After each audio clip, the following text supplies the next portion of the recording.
person, sole proprietor, will form a company, 100% share holding उसके पास होगी, and the liability is limited. तो liability limited होने की वजह से उसको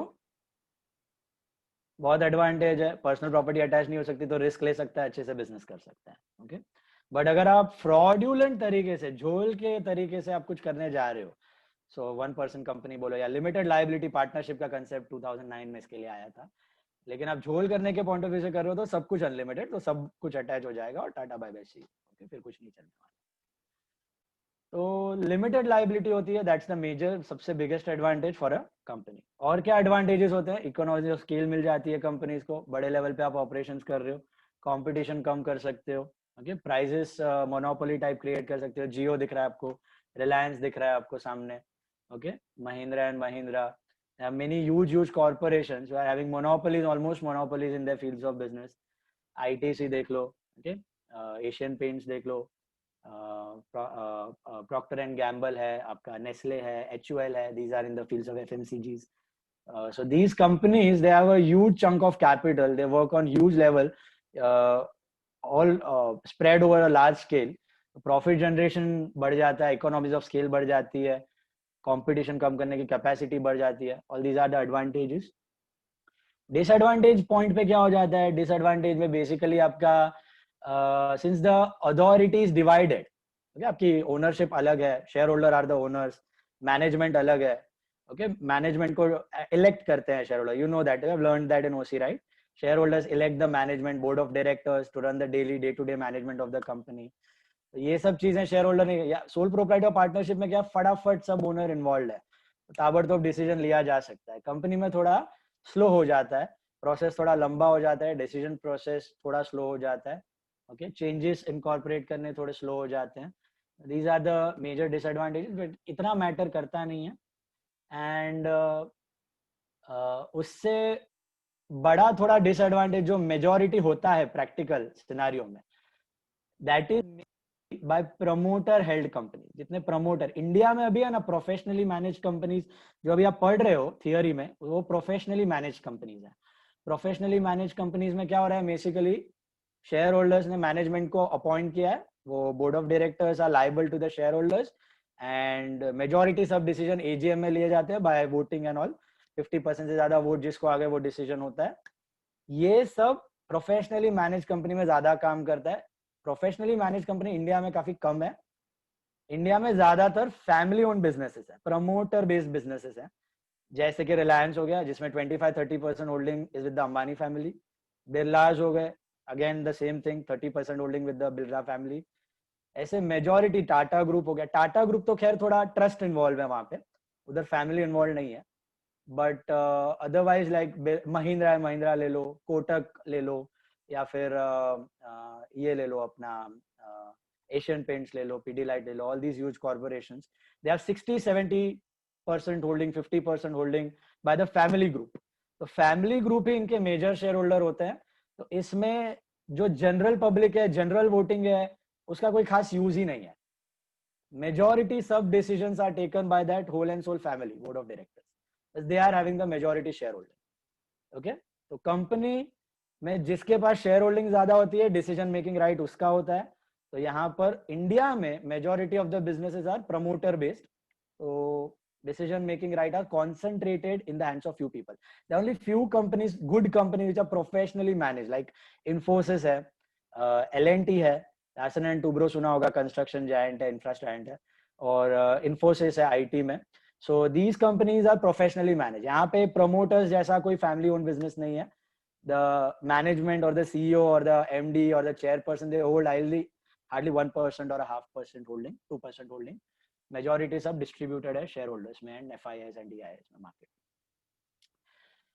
so basically in a gist, if you want to understand what is a company, largest form of organization, huge capital involvement, public से capital raise कर सकता है, पब्लिक लिमिटेड, प्राइवेट कंपनी नहीं कर सकता है, public limited money from public.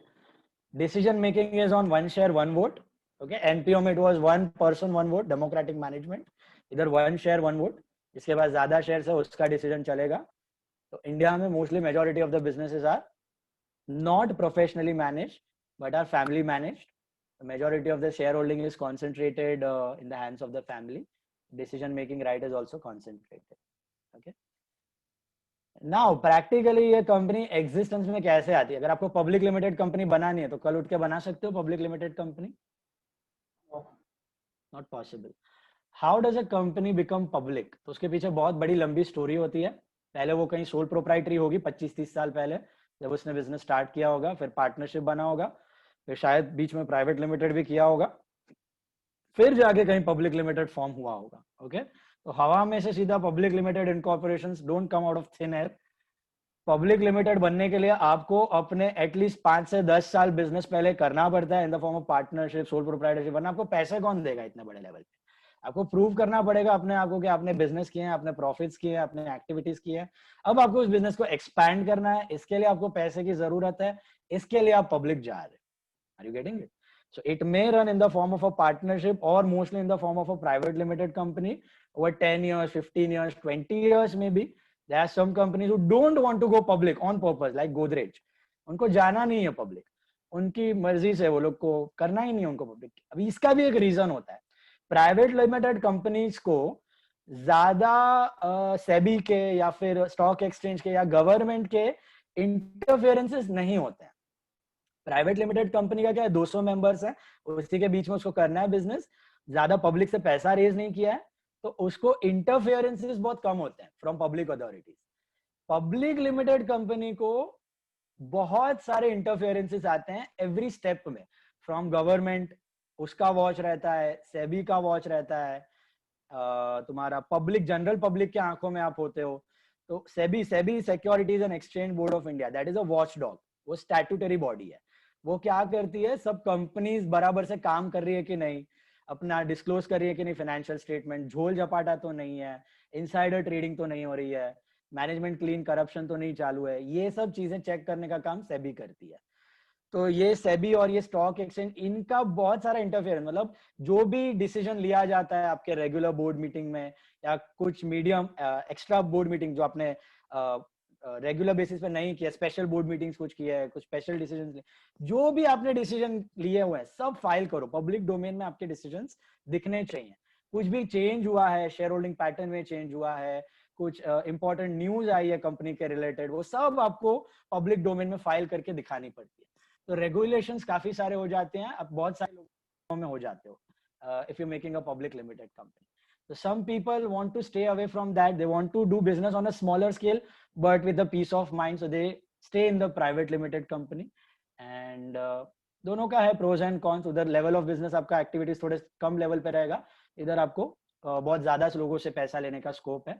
और थोड़ा public domain में हो तो उसका ध्यान रखना पड़ता है आपको in case of public limited company. Got it? So basic structure ये है आपका प्राइवेट पब्लिक. और प्राइवेट टू पब्लिक, अगर आपको पब्लिक जाना है तो फॉरमोस्ट आपको रजिस्ट्रेशन वगैरह तो करना ही है, इनकॉर्पोरेट करनी है उसको. And public limited company, as I told you, main reason जाने का पब्लिक क्या होता है, to raise money from people at large. Okay, raise money from people at large. अब ये क्या होता है, एक तरह का सोर्स ऑफ फाइनेंस होता है. ओके, पैसा रेज करना is a source of finance. आप फाइनेंस कहां से रेज कर सकते हो? दो मेजर सोर्सेस होते हैं फाइनेंस के. कोई भी बिजनेस को पैसा रेज करना है तो दो सोर्सेस होते हैं फाइनेंस के. क्या दो सोर्सेस होते हैं? या तो नहीं, अभी मैं सोल प्रोप्राइटर हूं, मुझे पैसा चाहिए बिजनेस लोन, या तो लोन या तो खुद का पैसा.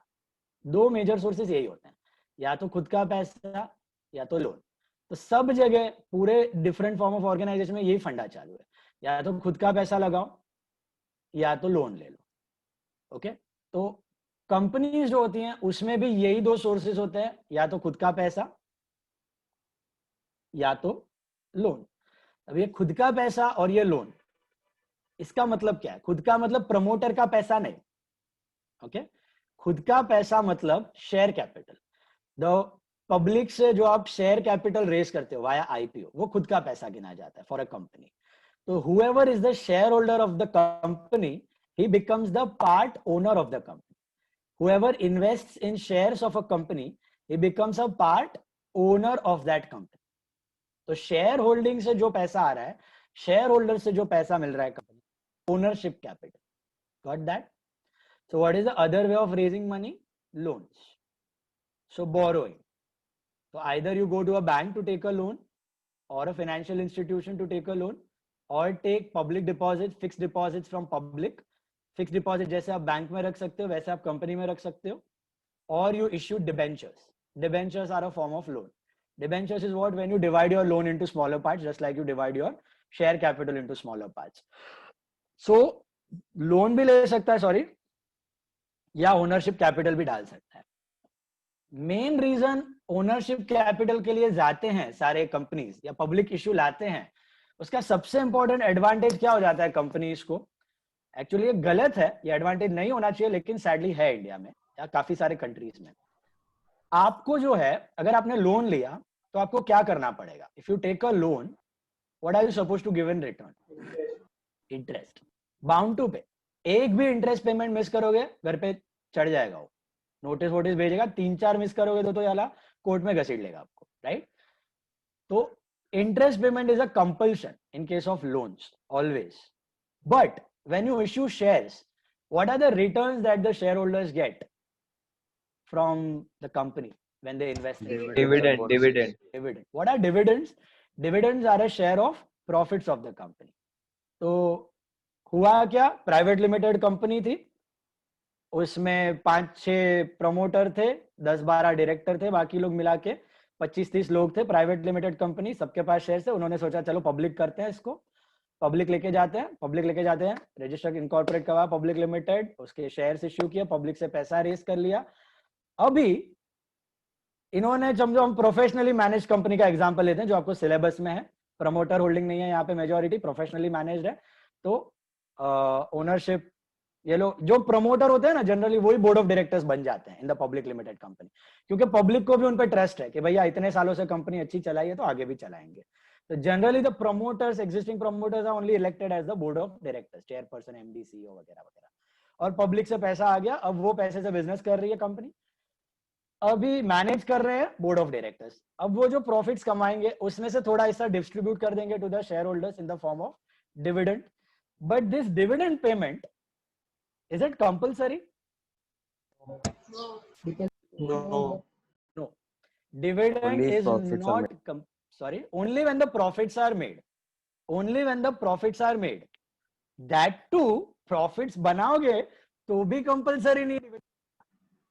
That depends on the policy of the management, policy of the company, whether it wants to give dividend, whether it wants to reinvest the money in the expansion. There are some companies having conservative dividend policy, some are having lavish dividend policy. Conservative dividend policy का मतलब 10 रुपया कमाओगे, 1 रुपया dividend दोगे या 2 रुपया dividend दोगे और बाकी 8 रुपया वापस डाल दोगे बिजनेस में. लैविश डिविडेंड होते हैं, काफी सारे ऐसे कंपनीज होते हैं, 10 रुपया कमाएंगे, 7 रुपया 8 रुपया डिविडेंड में दे देंगे, 2 रुपया एक्सपेंशन में डालेंगे. नो डिविडेंड पॉलिसी होता है, काफी ऐसे कंपनी जो डिविडेंड देते ही नहीं है, जो प्रॉफिट हुआ री इन्वेस्ट कर देंगे, रिजर्व्स में डाल देंगे, वापस री इन्वेस्ट एक्सपेंशन में डाल देंगे. ठीक है, तो this is not a compulsion. तो ये लटकती हुई तलवार नहीं होती है कंपनी के सिर पे कि भैया डिविडेंड कंपल्सरीली देना पड़ेगा. तो ये एक बहुत बड़ा एडवांटेज हो जाता है जब आपके ओनरशिप कैपिटल आप रेस करते हो. ये एडवांटेज आपको बोरोड फंड्स में नहीं मिलता है. This advantage is never got in borrowed fund. Borrowed fund में आपको हमेशा इंटरेस्ट बर्डन रहेगा, पे करना पड़ेगा. ये आप नेक्स्ट ईयर बहुत अच्छे से इस chapter, all these capital structure planning एक चैप्टर है, फिर तुम्हारा कैपिटल बजटिंग एक है, ये एफएम में आएगा, फाइनेंशियल मैनेजमेंट में, इंटर में. मस्त इंटरेस्टिंग टॉपिक्स है. इसमें बेसिकली लेवरेज का एक पार्ट है, लेवरेज आप लर्न करोगे. तो हम लोग कैसे लर्न करते हैं इसमें, कंपनीज कैसे सोचती हैं कि जब कोई नई कंपनी है, कोई नई कंपनी है, जैसे कि फेसबुक है, फेसबुक हो गई या व्हाट्सएप हो गई, ऐसी कंपनीज को अगर भरोसा है कि वो बहुत सारा, अभी तो छोटे हैं लेकिन उनके पास ऐसी यूएसपी है कि बहुत सारा प्रॉफिट कमा सकेंगे within a short time या विद इन 3-4 years 5 years, ऐसी आइडिया है उनके पास, तो they will try to take the majority money from borrowers rather than taking the money from share holders. Share holder base expand नहीं करेंगे वो लोग बोरोवर्स से ले लेंगे. तो शुरुआत में इंटरेस्ट बर्डन ज्यादा होगा, लेकिन एक बार जब एक साइज अचीव कर लेती है कंपनी, फिर बोरोड फंड्स का एक डिसएडवांटेज तो था इंटरेस्ट का, लेकिन उसका एडवांटेज भी है। उसका एडवांटेज क्या है कि वो इंटरेस्ट फिक्स रहेगा। Whether in case of company, जैसे आपकी ग्रोथ होगी, जैसे आपके प्रॉफिट्स बढ़ेंगे, बहुत ज्यादा बढ़ेंगे, तो आपको डिविडेंड अपने शेयर होल्डर को खुश रखना पड़ेगा। अगर शेयर होल्डर बेस ज्यादा है तो ज्यादा लोगों में बढ़ जाए, they will be divided between many people if your share holder base is very big. Then तो if your share holder base is very small, then borrowed fund का इंटरेस्ट जो है वो तो फिक्स रहने वाला है। वो लोन वाला कल उठ के बोल नहीं सकता आप छोटे थे तब मैं 8% चार्ज करता था, वो बड़े कंपनी हो गए मैं 12% चार्ज करूंगा, नॉट पॉसिबल। वो 8% का 8% आपका कॉन्ट्रेक्चुअल एग्रीमेंट के हिसाब से उसको लेना पड़ेगा। तो वो बर्डन कम हो जाता है, और जो भी प्रॉफिट होता है that is distributed to the limited number of share holder. तो per share holder gets a huge chunk of profits out of the company. That's an advantage. इसको बोलते हैं फाइनेंशियल लेवरेज, ये भी आप इंटर में लर्न करोगे। तो अगर ऐसी यूएसपी वाली कंपनी है तो, अदरवाइज जो ऐसी कंपनीज बहुत कम होती है जिसके पास बहुत स्पेसिफिक अच्छा आइडिया है, वो ऐसे स्ट्रक्चर में जाती हैं। अदरवाइज मेजॉरिटी कंपनीज, जो हम भी लर्न करेंगे, आगे भी आप लर्न करोगे, कंजर्वेटिव मैनेजमेंट वाली कंपनीज होती हैं। ये सब कंपनीज में 60-40 का रेशियो जनरली एडवाइजेबल होता है, मतलब 60% share holders funds and 40% borrowed funds. तो जनरल रेशियो ऐसा देखा गया है और होना चाहिए कि किसी भी पब्लिक लिमिटेड कंपनी में 60% पैसा आप शेयर होल्डर से रेस करो in the form of shares, and 40% raise करो in the form of loans वगैरह अगर आपको चाहिए, डिबेंचर्स एंड ऑल। इसमें भी आप 100% अगर शेयर होल्डर से रेस कर सकते हो, nothing like that, nothing like that. मतलब in such companies you do not have any interest burden at all, do not have any third party obligation at all. कल उठ के अगर आपने डिविडेंड नहीं भी दिया, कम भी दिया, कोई उठ के आपका गला पकड़ने वाला नहीं है। तो फिक्स्ड ऑब्लिगेशन देने की जरूरत नहीं है, you can concentrate on your growth activities. Okay, so 100% share holding well and good, otherwise 60-40 का रेशियो चलते रहता है। ऐसा नहीं होना चाहिए कि 20% शेयर होल्डिंग है और 80% लोन ले लिया। Okay, that's a very dangerous sign. मतलब कंपनी का डामाडोल हालत है, कभी भी बंद हो सकता है। 20% खुद का है और 80% लोन लेके चला रहा है, मतलब बहुत ही खतरनाक हालत वाला कंपनी है, too risky to venture into. Okay, so these are the various sources of finance. अभी अपने को क्या करना है टॉपिक में, let's focus on that. What are we supposed to do? Company form हो गई, रजिस्टर हो गई, ठीक है। अभी कंपनी को एक्सपैंड करने के लिए पैसे चाहिए, रेस करना है। हम लोग प्रोफेशनली मैनेज का एग्जांपल लेते हैं। ओके, फिर मैं आपको प्रमोटर वाला भी बताता हूँ। प्रमोटर अपनी डाइल्यूट करते हैं, जैसे इंडिया में होता है मेजोरिटी। ओके, प्रमोटर डाइल्यूट करते हैं और थोड़ी बहुत फ्रेश इश्यू लाते हैं इक्विटी की, उससे कैसे रेस करते हैं पैसे। तो फिलहाल हम लोग प्रोफेशनली मैनेज कंपनी देखते हैं। सपोज एक कंपनी है जिसको अपने शेयर्स पब्लिक करने हैं, मतलब पब्लिक से पैसा रेस करना है। ओके, अब ये पब्लिक से पैसा कैसे रेस करेगा, तो वो क्या करेगा, देखो यहाँ पे for example there were 1 crore rupees का कैपिटल, पहले 1 करोड़ रुपीस का कैपिटल था। ये कैपिटल कंपनी खुद ही डिसाइड करके स्मॉल स्मॉल पार्ट में डिवाइड कर देगी, लेट अस से 10 रुपीस के पार्ट में। Each part is called as a share, each part is called as a share. Okay, so earlier 1 crore rupees का कैपिटल इन्वेस्टेड था। Let us assume it was a private limited company which had some let's say 10 members. There were 10 members, 10 member ने 10-10 लाख रुपए डाले थे। Okay, और उनकी private limited company थी। अब वो 10-10 लाख रुपए के शेयर्स थे उनके पास, 10-10 लाख रुपीस के शेयर्स थे। मतलब कहना है से there were around 10 lakh shares in the company totally, 10 lakh shares of 10 each, so the total capital becomes 1 crore. Yes. Right? Yes. On this capital they might have made some profits and all. अब जैसे हम soul proprietary में profit capital में add करते थे, partnership में profit capital में add करते थे, कंपनी ऐसे नहीं करती है। कंपनी अपने प्रॉफिट्स को कैपिटल में ऐड नहीं करती है, वो अलग अकाउंट में दिखाती है कॉल्ड रिजर्व्स एंड सरप्लस। तो ये खाली कैपिटल है, बेस अमाउंट, इसके प्रॉफिट्स अलग अकाउंट में पड़े हुए हैं which are under reserves and surplus. Okay, reserves and surplus. तो इस रिजर्व्स एंड सरप्लस में 3 करोड़ रुपए के प्रॉफिट्स पड़े हुए हैं। 3 करोड़ रुपए के प्रॉफिट पड़े हुए इतने सालों से जो कंपनी कमा रही है, वो प्रॉफिट्स है कंपनी के। ठीक है, कैपिटल है 1 करोड़, प्रॉफिट्स है 3 करोड़, और हर साल कंपनी एवरी ईयर 40 लाख रुपए प्रॉफिट कमा रही है। कितना कमा रही है? 40 लाख रुपीज ऑफ प्रॉफिट कमा रही है। तो यहां पर हमारे एग्जांपल में मैं क्या देखा, 1 करोड़ का कैपिटल है, ये 10-10 रुपए के शेयर्स में डिवाइड हुआ है। ये 10 रुपया कौन डिसाइड करता है? Any damn person in the management can decide. It doesn't make any difference. That's called the face value, nominal value. ये नॉमिनल वैल्यू क्या होता है? ये बेसिक ब्रेकअप होता है जो आपको खाली शेयर्स की आइडेंटिटी ढूंढने के लिए आपने बनाया हुआ है। आप 10 रुपीज रखो, आप 100 रुपीज रखो, आप 1 रुपी रखो, 2 रुपी रखो, 5 रुपी रखो, कुछ फर्क नहीं पड़ता है। फेस वैल्यू का कंपनी के प्रॉफिट, मैकेनिज्म, मैनेजमेंट, अर्निंग से कुछ लेना देना नहीं। Just the basic breakup of cap. In fact foreign countries में ये कंसेप्ट ही नहीं है फेस वैल्यू का। ओके, उधर डायरेक्टली शेयर्स इश्यू होता है, डायरेक्टली प्राइस। ये फेस वैल्यू का कंसेप्ट इंडिया में ही है खाली। तो ये फेस वैल्यू का खाली यूज क्या है? टोटल शेयर कैपिटल को आपको डिवाइड करके दिखाना है। अगर 1 करोड़ है, आपने 10 रुपीज के शेयर रखे हैं, so this will B 10 lakh shares of 10 each. अगर ये 100 के होंगे तो 1 लाख शेयर्स ऑफ 100 ईच। 1000 के होंगे तो 10,000 शेयर्स ऑफ 1000 ईच। ये कोई फर्क नहीं पड़ता है, टोटल शेयर होल्डिंग आपकी उतनी रहने वाली है। ठीक है, काम क्या है? खाली डिविडेंड विविडेंड देने के लिए काम आता है। फेस वैल्यू पे आप कैलकुलेट करके देते हो, बट वो भी आप डायरेक्टली मार्केट वैल्यू पे भी दे सकते हो। फॉरेन कंट्रीज में they do that way only. तो ये फेस वैल्यू का कोई बात इंपॉर्टेंस है नहीं, ये याद रखना। बेसिक ब्रेकअप है। कंपनी इंडिया में जनरली इक्विटी शेयर्स की फेस वैल्यू अगर कुछ नहीं दी है, you assume it is 10 rupees. Okay, majority of the companies are having 10 rupees का face value. Now 1 crore rupees का कैपिटल है totally, divided into shares of rupees 10 each. There are 10 lakh shares of 10 each, that makes it 1 crore.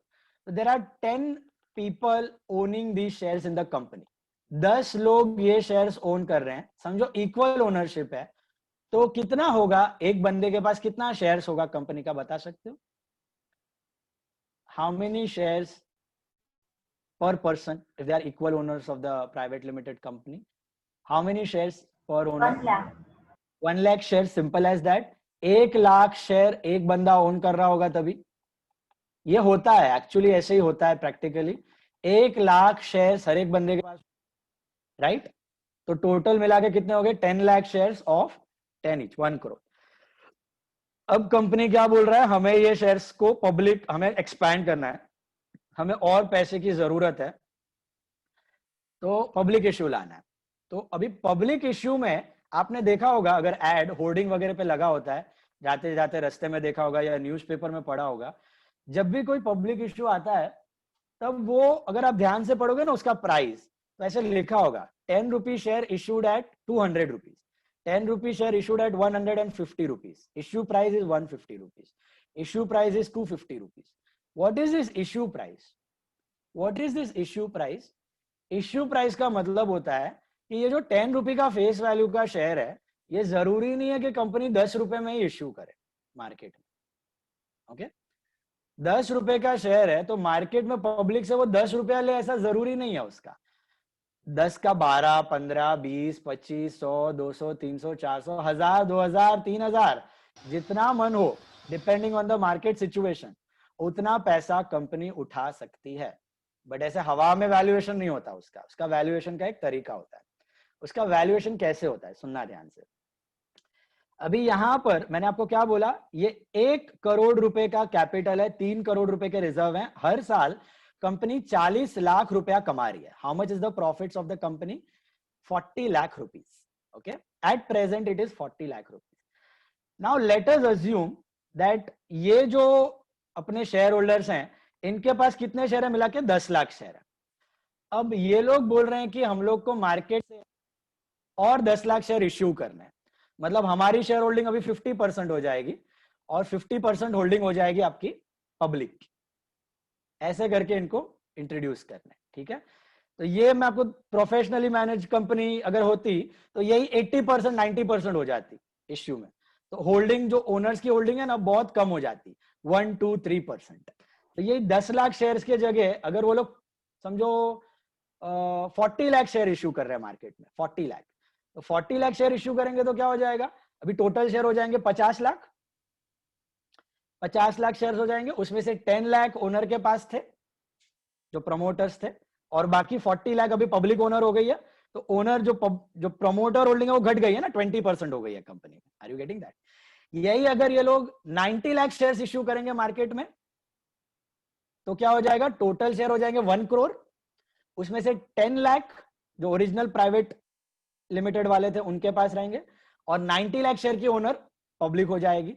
तो यहां पे promoter की holding घट के हो जाएगी आपकी 10%। Are you getting that? यही अगर 95 लाख कर दी तो 5% होल्डिंग हो जाएगी। तो ऐसे करके कंपनी डिसाइड करेगी उसको कितना होल्डिंग, कितना इश्यू करना है। तो जो फैमिली ओन्ड बिजनेस होते हैं वो बड़े शाणे होते हैं, वो कभी ऐसे बड़ी बड़ी होल्डिंग अपनी डाइल्यूट नहीं करेंगे। वो लोग क्या करेंगे, 100% होल्डिंग में से, out of 100% holding they will dilute only 60% और 70% मैक्सिमम, 30% होल्डिंग अपने पास ही रखेंगे, सो दैट कंट्रोल उनके पास रहे, मेजॉरिटी डिसीजन मेकिंग राइट्स उनके पास रहे। ओके, तो in this example let us assume कि 10 लाख शेयर्स थे और बाकी के 10 लाख शेयर्स वो लोग मार्केट में इंट्रोड्यूस कर रहे हैं। अब वो 10 लाख शेयर क्या प्राइस पे डाले, that's a big question. At what price we should trace the money from the people? So they will appoint an investment banker. These works are done by big banks like Kotak Banks, HDFC Bank, Mahindra अपना Yes Bank करता था, अभी वो तो बंद हो गया। तो गोल्डमैन सैक्स, ये सब फॉरेन वाले, जेपी मॉर्गन है, स्टैंडर्ड चार्टर्ड है, तो ये लोग बंदे, ये पब्लिक इश्यू है, नोमुरा है, ये सब मैनेज करते हैं ये सब। तो ये लोग क्या करेंगे, ये कंपनी वाले को, प्रमोटर को बुलाएंगे, बोलेंगे देखो आपके 10 लाख शेयर्स हैं, बढ़िया, आपका प्रॉफिट कितना है, 40 लाख रुपया। तो आपको समझाएंगे बिठा के, देखो टेबल पे बिठा के समझाएंगे, अगर अभी आप 40 लाख रुपया कमा रहे हो और आपके 10 लाख शेयर है, तो आपका ईपीएस क्या हुआ, ईपीएस हुआ 40 rupees. What is EPS? Earnings पर शेयर। आप पर शेयर कमा रहे हो 40। अब आपको चाहिए कि आप यही 10 लाख तो है ही, और 10 लाख फ्रेश इश्यू ला रहे हो, इक्विटी का फ्रेश इश्यू ला रहे हो, तो मार्केट में पब्लिक को आप दे रहे हो ये शेयर्स, पब्लिक को खरीदने बोल रहे हो आप, तो कौन से प्राइस पे डालोगे? तो वो आपको ऐसे समझाएंगे, आपके 40 लाख रुपए हैं, इसको आप अभी 20 लाख शेयर हो जाएंगे। Obviously profits will increase over the time, no doubt, but I am assuming that let us say the profit is 40 lakhs and now the shares will be 20 lakhs, right? Because obviously the shares will be 10 plus 10 lakh, नए shares भी आ जाएंगे public के, तो यही profit आपका 20 lakh shares में divide हो जाएगा, आपके ओनर्स बढ़ जाएंगे। जो आप 10 लाख शेयर्स में ये प्रॉफिट डिवाइड होता था, अभी 20 लाख में होगा, तो आपका ईपीएस क्या होने वाला है? आपका ईपीएस होने वाला है 2 रुपीज। आपका ईपीएस होने वाला है 2 रुपीज। अभी ये एक बार डिसाइड हो जाएगा, ठीक है, इसके बाद मार्केट काम करेगा। तो प्रमोटर वेट करेगा, कब तक वेट करेगा? जब तक मार्केट में बूमिंग पीरियड ना आ जाए। अभी क्या चालू है फिलहाल? Recession. Right now recession is going on, growths are low, revenues are lower, profits are decreasing, right? So profits are decreasing, तो EPS is also decreasing, right? तो per company कोई तो loss making भी हो गई है। Please turn on the videos, not able to see only, आधा लोग सो गया रहेगा, मेरे को मालूम नहीं पड़ेगा, ना बोरिंग नहीं है, it's a very interesting and very important topic I'm explaining, please turn on the videos। So EPS जो होता है वो डिक्रीजिंग होता है, तो promoters don't issue many companies, don't float many companies in such scenario. अभी आपने देखा होगा बहुत कम इश्यूज आ रहे थे लास्ट 1-1.5 साल से, ये चालू है रिसेशन, 17, 18, 20 आईपीओ मांड आए होंगे। तो वैसे ही आपका पीक पीरियड में 50, 60, 70 आईपीओ एक साल में आ जाता है जब पीक पीरियड चालू होता है। इसका रीजन क्या होता है? उसका रीजन मैं आपको अभी बताता हूँ। आपका ईपीएस 2 रुपया है और अभी बूमिंग पीरियड चालू है। बूमिंग पीरियड में शेयर होल्डर्स को बहुत ऑप्टिमिज्म होता है मार्केट में कि ये कंपनी अभी तो 2 रुपया कमा रहा है, कल जाके 4 कमाएगा, फिर जाके 8 कमाएगा, फिर जाके 25 कमाएगा। तो ऐसी ऑप्टिमिज्म लेवल बहुत हाई होती है, तो people are ready to put more and more money in the shares at the time of booming market. So ये 2 रुपए का शेयर है, तो आपको समझाएगा वो इन्वेस्टमेंट बैंकर, वो क्या बोलेगा कि ये 2 रुपए का शेयर है। मार्केट में आपके कंपनी का प्राइस टू अर्निंग रेशियो होता है, पीई रेशियो हम जिसको बोलते हैं, कि आपको उस दिन बताया था ना कितना गुना the investors are ready to pay the earning का कितना गुना पैसा डालने को रेडी है। ओके, तो नॉर्मली ये पी होना चाहिए 15 से 20 का। नॉर्मली आइडियल है कि 15 साल में आपको पैसा वापस मिल जाएगा, 6-7% छूटता है, मतलब जितना आपको एफडी में छूटता है, जो आया वो बोनस। तो 15 से 20 का पी आइडियल होता है। 15 से 20 का पी का लॉजिक समझ में आया? आपने 100 रुपया डाला है, 15 साल बाद आपको 100 रुपया मिल जाएगा via earnings of the company. तो 6 रुपए एनुअली मिल रहा है, तो 6% की अर्निंग हो गई जो आपको एफडी से मिल रही है। ऑब्वियसली उससे ज्यादा ही मिलेगा क्योंकि कंपनी आगे ग्रो करेगी। तो 15 से 20 का P is generally considered normal. But आपको इन्वेस्टमेंट बैंकर क्या बोलेगा, अभी पीक पीरियड चालू है, आप अपने शेयर 40 के पी में लॉन्च कर दो, कोई टेंशन नहीं है, पब्लिक खरीद लेगी। ऑप्टिमिज्म लेवल बहुत हाई है। तो हम भी बोलेंगे चलो लॉन्च करो। तो 40 के पी में आपने लॉन्च कर दिया, तो 40 का पी, 40 का प्राइस टू अर्निंग का रेशियो का मतलब क्या है, आपने अपना 10 रुपी का शेयर 80 रुपीज में लॉन्च किया। मार्केट के आईपीओ में आपने वो शेयर 80 रुपीज में लॉन्च किया, मतलब जिसको वो शेयर खरीदना है उसको कितना भरना पड़ेगा, 80 रुपीज भरना पड़ेगा। ही विल हैव टू पे 80 रुपीज। ओके, कंपनी कमा रही है कितना हर साल, 2 रुपया। प्राइस टू अर्निंग रेशियो अभी बूमिंग पीरियड है ना, इसके लिए ज्यादा ही लगेगा। 40, 50, 60, 70, 100 के पी में भी चल रहे हैं कंपनीज एट प्रेजेंट। ओके, तो 40 के पी में आप लॉन्च करके डाल दोगे, 80 रुपीज का आपका प्राइस डिसाइड हो जाएगा। अब क्या होगा, आप पब्लिक इश्यू डाल रहे हो, कितने शेयर्स इश्यू कर रहे हो आप, 10 लाख शेयर्स इश्यू कर रहे हो। 10 lakh shares multiplied by 80 rupees per share, how much money did you raise? Simple math, 8 crores. You got 8 crores in hand with the company. Now the company is running with how many shares? 20 lakh shares, 10 of original, 10 of new public, 20 lakh shares, and it has got 8 crore rupees from public. Huge capital, 8 crore रुपए आ गए। इसमें फायदा किसका हुआ सबसे ज्यादा? Management का। अब जो मैनेजमेंट ने जो 10 लाख शेयर्स थे ना, वो भी 10 लाख शेयर्स अभी पब्लिकली लिस्ट हो चुके हैं, वो सब लिस्टिंग में आ गए। एक बार ये कैपिटल रेजिंग प्रोसेस खत्म हो जाता है, उसके 10-15 दिन बाद स्टॉक एक्सचेंज में ये शेयर्स लिस्ट हो जाते हैं। ये लिस्टिंग प्रोसेस बहुत छोटा सा होता है, आपको अपने डॉक्यूमेंट्स ऑफ फाइल करना होता है। ये पैसा आ गया, memorandum articles, BSE NSE are the biggest stock exchange, इसमें आप लिस्ट करवा देते हो। 15 दिन बाद मार्केट में ये शेयर डील होने के स्टार्ट हो जाएंगे। ओके, पट्टी में स्टार्ट हो जाएगी ये शेयर। आपने देखा होगा आईपीओ का लिस्टिंग डेट आता है, 15 दिन बाद पट्टी में स्टार्ट हो जाएगा प्राइस, फिर मार्केट इसका प्राइस दी। फिलहाल ये प्राइस 80 रुपीज है, तो on the listing date around 80 rupees का भाव चालू रहेगा इसका। इसमें सबसे फायदा बड़ा किसका हुआ? प्रमोटर का, जो ओरिजिनल थे उनका हो गया। क्यों? क्योंकि उनकी भी अभी एक एक शेयर की वैल्यू कितनी हो गई? 80 रुपीज हो गई। उनको अगर 1000 शेयर भी मार्केट में बेचने हैं अभी, तो कोई नया बायर आ जाएगा मार्केट में। You know this mechanism right?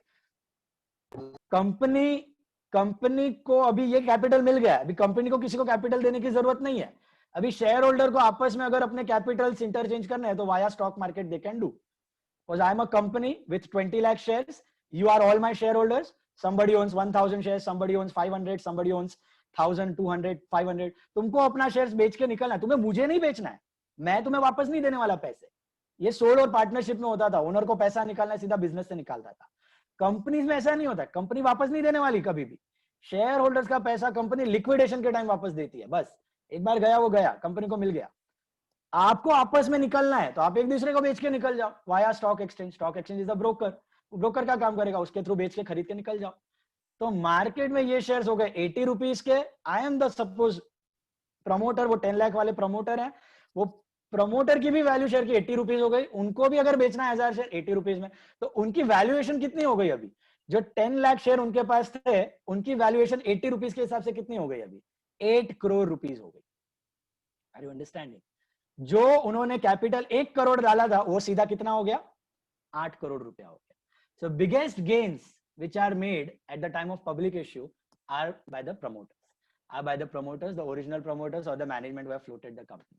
वो प्रमोटर आईपीओ के दिन ही करोड़पति बन जाता है, उसके बाद तो अलग बात है, उसके बाद तो नेटवर्क ग्रो होते रहती है। आईपीओ के दिन ही उसकी नेटवर्क जंप हो जाती है बहुत बड़ी। Okay, so this is how the mechanism works, this is how the prices are decided. यही प्राइस अगर अभी रिसेशनल टाइम पे चालू हो तो मार्केट का पी चल रहा है इसी का, जो मैं 40 बोल रहा था, उसका P is running around 13 to 14, 15 के पी में चल रहा है। तो अगर अभी वो आईपीओ लाए, same company doing the same business with the same earnings, but due to the pessimism in the market, ये आईपीओ लॉन्च होगा अराउंड के पी में, तो क्या प्राइस फेच करेगी कंपनी? 15 मल्टीप्लाइड बाय, कमा तो 2 ही रुपया रही है, 30 रुपया। कितना मिल रहा था? 80 रुपया, और कितना मिल रहा है अभी? 30 रुपया। आप as a same company manager आप कब फ्लोट करना चाहोगे अपनी कंपनी? Obviously at the time of booming period, right? बहती गंगा में हाथ धोने सब लोग आ जाते हैं। तो ऐसे पीरियड में अभी आप देखोगे, अभी रिसेंटली एक आईपीओ आया था, हैप्पीएस्ट माइंड्स करके एक आया था, अभी एक और आने वाला है, वो कुछ रूट मोबाइल का आने वाला है। यस, सो रूट मोबाइल है, हैप्पीएस्ट माइंड है। हैप्पीएस्ट माइंड तो भी एक अच्छा कंपनी है, रूट मोबाइल तो कुछ खास कंपनी भी नहीं है, बट 15-20 के पी में ये लॉन्च हो रहे हैं ये आईपीओ। अभी एट प्रेजेंट आप देखोगे ना, इनका ईपीएस और पी कैलकुलेट कर मैं आपको बता देता हूँ। स्क्रीन शेयरिंग चालू है तो ताबड़तोड़ आपने मल्टीप्लाइड बाय 2 क्यों किया? मल्टीप्लाइड बाय 2 क्योंकि एक सेकंड देखो, प्राइस टू अर्निंग रेशियो का फॉर्मूला क्या है? Price to earning ratio is what? Market price upon EPS is price to earning ratio. मतलब आप अगर 2 रुपया कमा रहे हो और मार्केट में आपके शेयर का प्राइस 80 रुपीज चल रहा है, तो 40 का पी हुआ ना, तो इतना गुना ज्यादा देने को रेडी है कोई भी इन्वेस्टर। तो अगर आपका ईपीएस 2 है और पी कितना है? 15 का चालू है, मतलब बाकी कंपनीज को 15 का ही पी जनरेट हो रहा है, तो भाव घट गए ना सब शेयर्स के अभी, तो आपका भी मार्केट प्राइस क्या डिटरमाइन होगा उसके हिसाब से? 30 rupees. This upon this is equal to PE, market price upon EPS is P. तो आपको कम प्राइस फेच होगा। आप हायर प्राइस पे इश्यू करो, कोई खरीदेगा ही नहीं, बोलेगा बहुत महंगा है, इश्यू अंडर सब्सक्राइब हो जाएगा। इश्यू अंडर सब्सक्राइब होना भी नाक में दम है। सेबी का रेगुलेशन है कि आपका अगर 100% होल्डिंग में से, आपने जब यहाँ पे कितने इश्यू किए थे, आपने 10 लाख शेयर्स आईपीओ में डाले थे, इसके लिए आपने बहुत बहुत मेहनत की, आईपीओ प्रोस्पेक्टस डाला, रेड हेरिंग प्रोस्पेक्टस, ये सब सुना होगा आपने, उसी में सब आया होगा डॉक्यूमेंट, ये सब आपने ग्लॉस फिगर्स डाले, कंपनी का प्रॉफिट्स मेंशन किए, अच्छा अच्छा सब बात बोला, जैसे इलेक्शन में वैसे कंपनी में रेड हेरिंग प्रोस्पेक्टस होता है, सब एड की, होर्डिंग लगाए, मॉडल्स को भी अपॉइंट किया कि पब्लिक का अट्रैक्शन हो। सब करने के बाद भी आपके 10 लाख में से पब्लिक कैसे सब्सक्राइब करती है shares? Via brokers, via demat account and all, ये पब्लिक ने खाली 8 लाख शेयर्स ही खरीदे, 2 लाख शेयर्स नहीं खरीदे, तो आपको पूरे के पूरे पैसे रिफंड करने पड़ेंगे। आईपीओ विल बी फेलियर, आप नहीं कर सकते। 90%, सेबी का रूल है 90% of your issue must be subscribe. 90% से अगर कम हुआ, मतलब 9 लाख भी अगर हुआ तो भी नहीं चलेगा, 9 लाख से ज्यादा सब्सक्रिप्शन चाहिए। 10 लाख शेयर अगर आपने लॉन्च किया आईपीओ में, कंपनी ने, इन्वेस्टर्स सबको मिला के एटलीस्ट 9 से 9.5 लाख शेयर आपको खरीदने पड़ेंगे, तो ही आपको अलाउ, तो ही आपको ट्रेडिंग सर्टिफिकेट मिलेगा। ओके, इससे otherwise you can not do the business with that money, you have to refund the money and करो फिर खुद का प्राइवेट जो करने का। तो इसके लिए फेलियर ना हो, पूरे सब्सक्राइब हो जाए, इसके लिए एक तो प्राइस थोड़े कंपनी अट्रैक्टिव रखती है, कम रखती है, तो दैट इन्वेस्टर्स आए मार्केट सिनेरियो को देख के, और दूसरा अंडर राइटर्स को अपॉइंट कर दिया। Have you heard about under writers? Yes, under writers कौन बाय होते द हैं? Shares. Yes, they are the bankers. Again they do, bank ये भी काम करती है, बैंक सार्वजनिक होता है, सब चीज में बैंक आ जाएगी, ठीक है। इन्वेस्टमेंट में मदद करेगी, आईपीओ लॉन्च करने में मदद करेगी, आईपीओ का पैसा रेस करने में मदद करेगी, अंडर राइटिंग में मदद करेगी, उसके बाद कैसे इस्तेमाल करना है उसमें भी आपको एडवाइस करेगी। ओके, तो बैंक खाली का काम अभी बहुत कम हो गया है, बहुत सारे वास्ट फंक्शंस बैंक करती है। तो ये भी आपके बैंक्स होते हैं बहुत बड़े बड़े, सेम जो जेपी मॉर्गन है तुम्हारा, आइडलवाइज है, या फिर ये है आपका एचडीएफसी है, कोटक बैंक है, ये सब। तो ये सब क्या करेंगे आपको, ये एडवाइजरीज भी करते हैं, बैंक्स भी करते हैं, दोनों करते हैं। तो ये सब आपको क्या करेंगे, बोलेंगे कि अंडर राइटर का काम करेंगे, मतलब जो शेयर्स पब्लिक नहीं लेगी वो हम लोग ले लेंगे। जो शेयर्स पब्लिक नहीं लेगी, सपोज पब्लिक ने 9 लाख शेयर्स खरीदे, तो हम लोग 1 लाख शेयर्स परचेज कर लेंगे, आप टेंशन मत लो, आपका इश्यू फुली सब्सक्राइब हो जाएगा। ओके, तो वो फ्री में नहीं करते हैं, उसको भी हम लोग कमीशन देते हैं, तो company page them commission, that's called underwriting commission.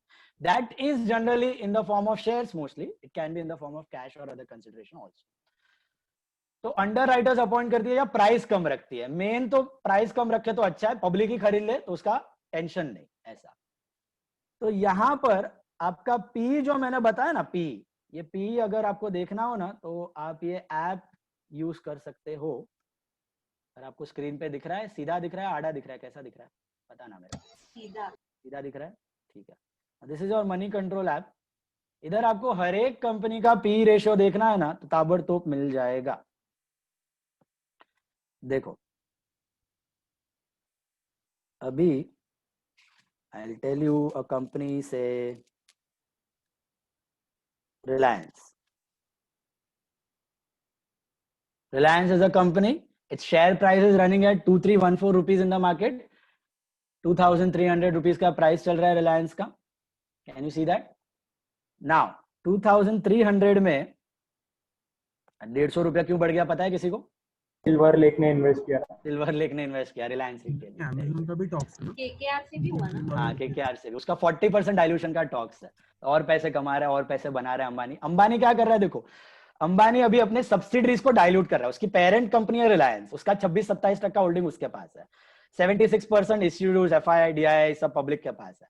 अब वो रिलायंस की सब्सिडरी है जियो और एक सब्सिडरी है रिलायंस रिटेल. जियो करती है टेलीकम्युनिकेशन, रिटेल करती है आपका ये डीमार्ट जैसा काम जो फ्रेश वगैरह रिलायंस फ्रेश एंड ऑल है.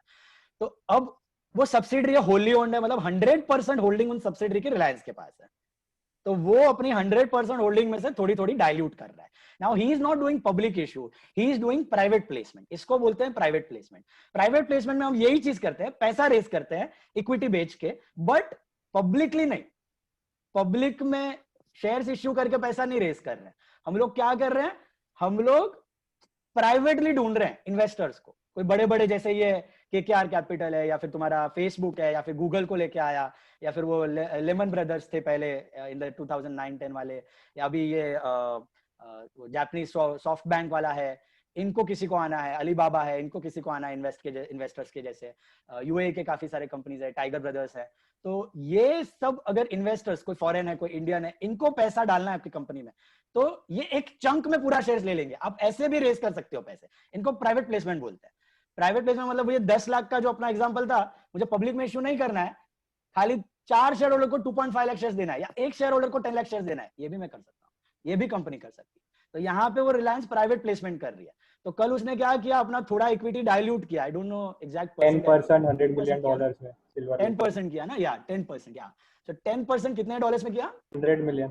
$100 million में उसने 10% डाइल्यूट किया है. तो क्या इससे आप टोटल वैल्यू ढूंढ सकते हो कंपनी की? $100 million में उसने 10% शेयर्स डाइल्यूट किए. तो टोटल वैल्यू कितनी हुई? 1 billion. $1 billion. That means 8,000 crore rupees. जो हमने 80 रुपीस में इश्यू किया था ना, इसका भी शेयर प्राइस पूरे कंपनी का 8,000 करोड़, एक शेयर का नहीं, 8,000 crore of all the shares together. अभी जितने शेयर्स हैं, ओके, तो जितने शेयर्स है उससे डिवाइड करोगे तो आपको पी रेशियो मिल जाएगा. ये जियो 100 पी में उसने सेल किया है. अभी इसका भी ऑलमोस्ट 100 के पी में किया होगा. अर्निंग्स मेरे को एग्जैक्ट रिलायंस रिटेल की पता नहीं है. तो बोलने का मतलब ये अभी प्राइवेट प्लेसमेंट के थ्रू अपनी इक्विटी डाइल्यूट कर रहा है, धीरे धीरे ऐसे रेस कर रहा है. ओके, लेकिन ये शाना है, ये क्या करेगा, इतनी ही डाइल्यूट करेगा कि कंट्रोलिंग स्टेक इसके पास रहे. मतलब 50% से नीचे नहीं आने देगा अपनी होल्डिंग को. या 30-40% तो कभी आने नहीं. 30-40% यू आर आराम से ओनर, हाथी हो आप, राजा हो. कोई ताकत नहीं है कि मार्केट में उससे ज्यादा होल्डिंग कोई खरीद सके मार्केट में शेयर करके. ओके, बोलते हैं 50+% होना जरूरी है, बट 30% भी हो तो भी चल जाता है प्रमोटर का. उससे ज्यादा दे दोगे तो आप रिस्क में हो, आपका कंट्रोलिंग स्टेक चला जाएगा. तो ये थोड़ा थोड़ा बेच के अपनी कंपनी की वैल्यू इंक्रीज कर रहा है. ओके, अभी यहां पर अगर आप देखोगे रिलायंस एज अ कंपनी, इधर आपको मिलेगा इसका EPS. Can you see that EPS? अभी मैं इसको हाईलाइट नहीं कर सकता, but you can see this EPS. Statistics में देखो, फर्स्ट में राइट साइड पे दिखेगा ईपीएस, दिख रहा है आपको 449 रुपीज, और ब्लू में दिख रहा है TTM, that is trading to maturity अभी तक का 65 रुपीज. तो आपको 49 रुपीज दिख रहा है. 49 rupees is the EPS of this company. This I am not talking about retail और जियो, ये इसकी पेरेंट कंपनी है जिसके पास सबकी होल्डिंग्स है. रिलायंस द पेरेंट कंपनी जो ऑयल वाली थी मेजॉरिटी. Okay, Reliance industries. इसका ईपीएस कितना चल रहा है? 49 रुपीज. और इसका प्राइस क्या चल रहा है मार्केट में? 2314. What is the P of Reliance at present? 45 approx, 44, 43, 45 I think, 45, 46, 47 का पी चल रहा है. प्राइस टू अर्निंग रेशियो, मतलब इन्वेस्टर्स इतने ऑप्टिमिस्टिक है अभी रिलायंस को लेके कि 47 times the EPS they are ready to invest. Company उनको कमा के दे रही है 50 रुपए. डिविडेंड नहीं देगा, कमा रही है इतना, बट उनको कॉन्फिडेंस है कि कंपनी आगे जाके और कमाएगी और कमाएगी. डिविडेंड की लालच नहीं रखनी है इन्वेस्टर को. इन्वेस्टर डिविडेंड तो उसको मिले ना मिले फर्क नहीं पड़ता है, लेकिन ईपीएस बढ़ती रहेगी तो प्राइस ऑटोमेटिकली बढ़ते रहेगा. उनको लगता है कि प्राइस इतना बढ़ेगा कि वो 47 टाइम्स रेडी है डालने के लिए. 47 टाइम्स का मतलब समझ रहे हो? आप अगर 100 रुपए आज डाल रहे हो, आपको 47 ईयर्स के बाद 100 रुपीज मिलेगा. ऐसे आप सोच के डाल रहे हो. But people are investing. Why? Because they see the future very good. Because many people are investing, तो आगे जाके प्रॉफिट्स भी बढ़ेंगे। तो यहाँ पे आप देख सकते हो इसका पी दिखेगा कहीं पे, तो आपको ये दिख रहा है आपको 47.17, can you see that? 47.17 is the P, दिखा आपको? ये आपको पी हर एक शेयर का किधर भी ढूंढने का फटक से मिल जाएगा। और यही आपको इंडस्ट्री पी भी दिखेगा बाजू में, इंडस्ट्री पी यहाँ अरे पे राइट, हाँ ये ब्लू में क्या है, ये राइट में ब्लू है ना 35.10 आपका, ये ट्रेडिंग टू मैच्योरिटी बोलते हैं उसको, मतलब अभी तक from the beginning, last financial year से अभी तक का डेटा एट प्रेजेंट, वो स्टार मार्क किया हुआ है ना, वो लास्ट फाइनेंशियल ईयर से अभी तक का डेटा, उसका खाली temporary P, temporary price, temporary EPS वो सब कैलकुलेट करके दिया है। अपने को तो पूरा साल का रिजल्ट जो आ चुका है ना प्रीवियस ईयर के डेटा पे, वो हम लोग देख रहे हैं एक्चुअल डेटा पे। ये अभी तक साल खत्म नहीं हुआ ना, 2020 जब खत्म होगा मार्च में, उसके बाद एक्चुअल पी बनेगा, ये तो टीटीएम बोलते हैं, okay, trade to maturity P. तो ये इंपॉर्टेंट नहीं होता, जो एक्चुअल पी होता है वो इंपॉर्टेंट होता है, 47.17 का, जो इसकी कमाए हुए प्रॉफिट्स के ऊपर कैलकुलेटेड है। तो 47.17 और इंडस्ट्री पी आपको कहीं लेफ्ट साइड पे दिखेगा, last item, can you see that? Industry P आपको लास्ट में दिखेगा 39.63, दिखा आपको? ये 39.63 का पी का मतलब क्या हुआ? ये इंडस्ट्री है, मतलब ये रिलायंस किसमें मेन, ये पेरेंट कंपनी की बात कर रहे हैं, तो इसका मेजर बिजनेस क्या यहाँ पे दिया होगा, देखो आपको, रिफाइनरीज सेक्टर, एकदम लास्ट में नीचे दिख रहा है आपको, sector refineries, can you see that?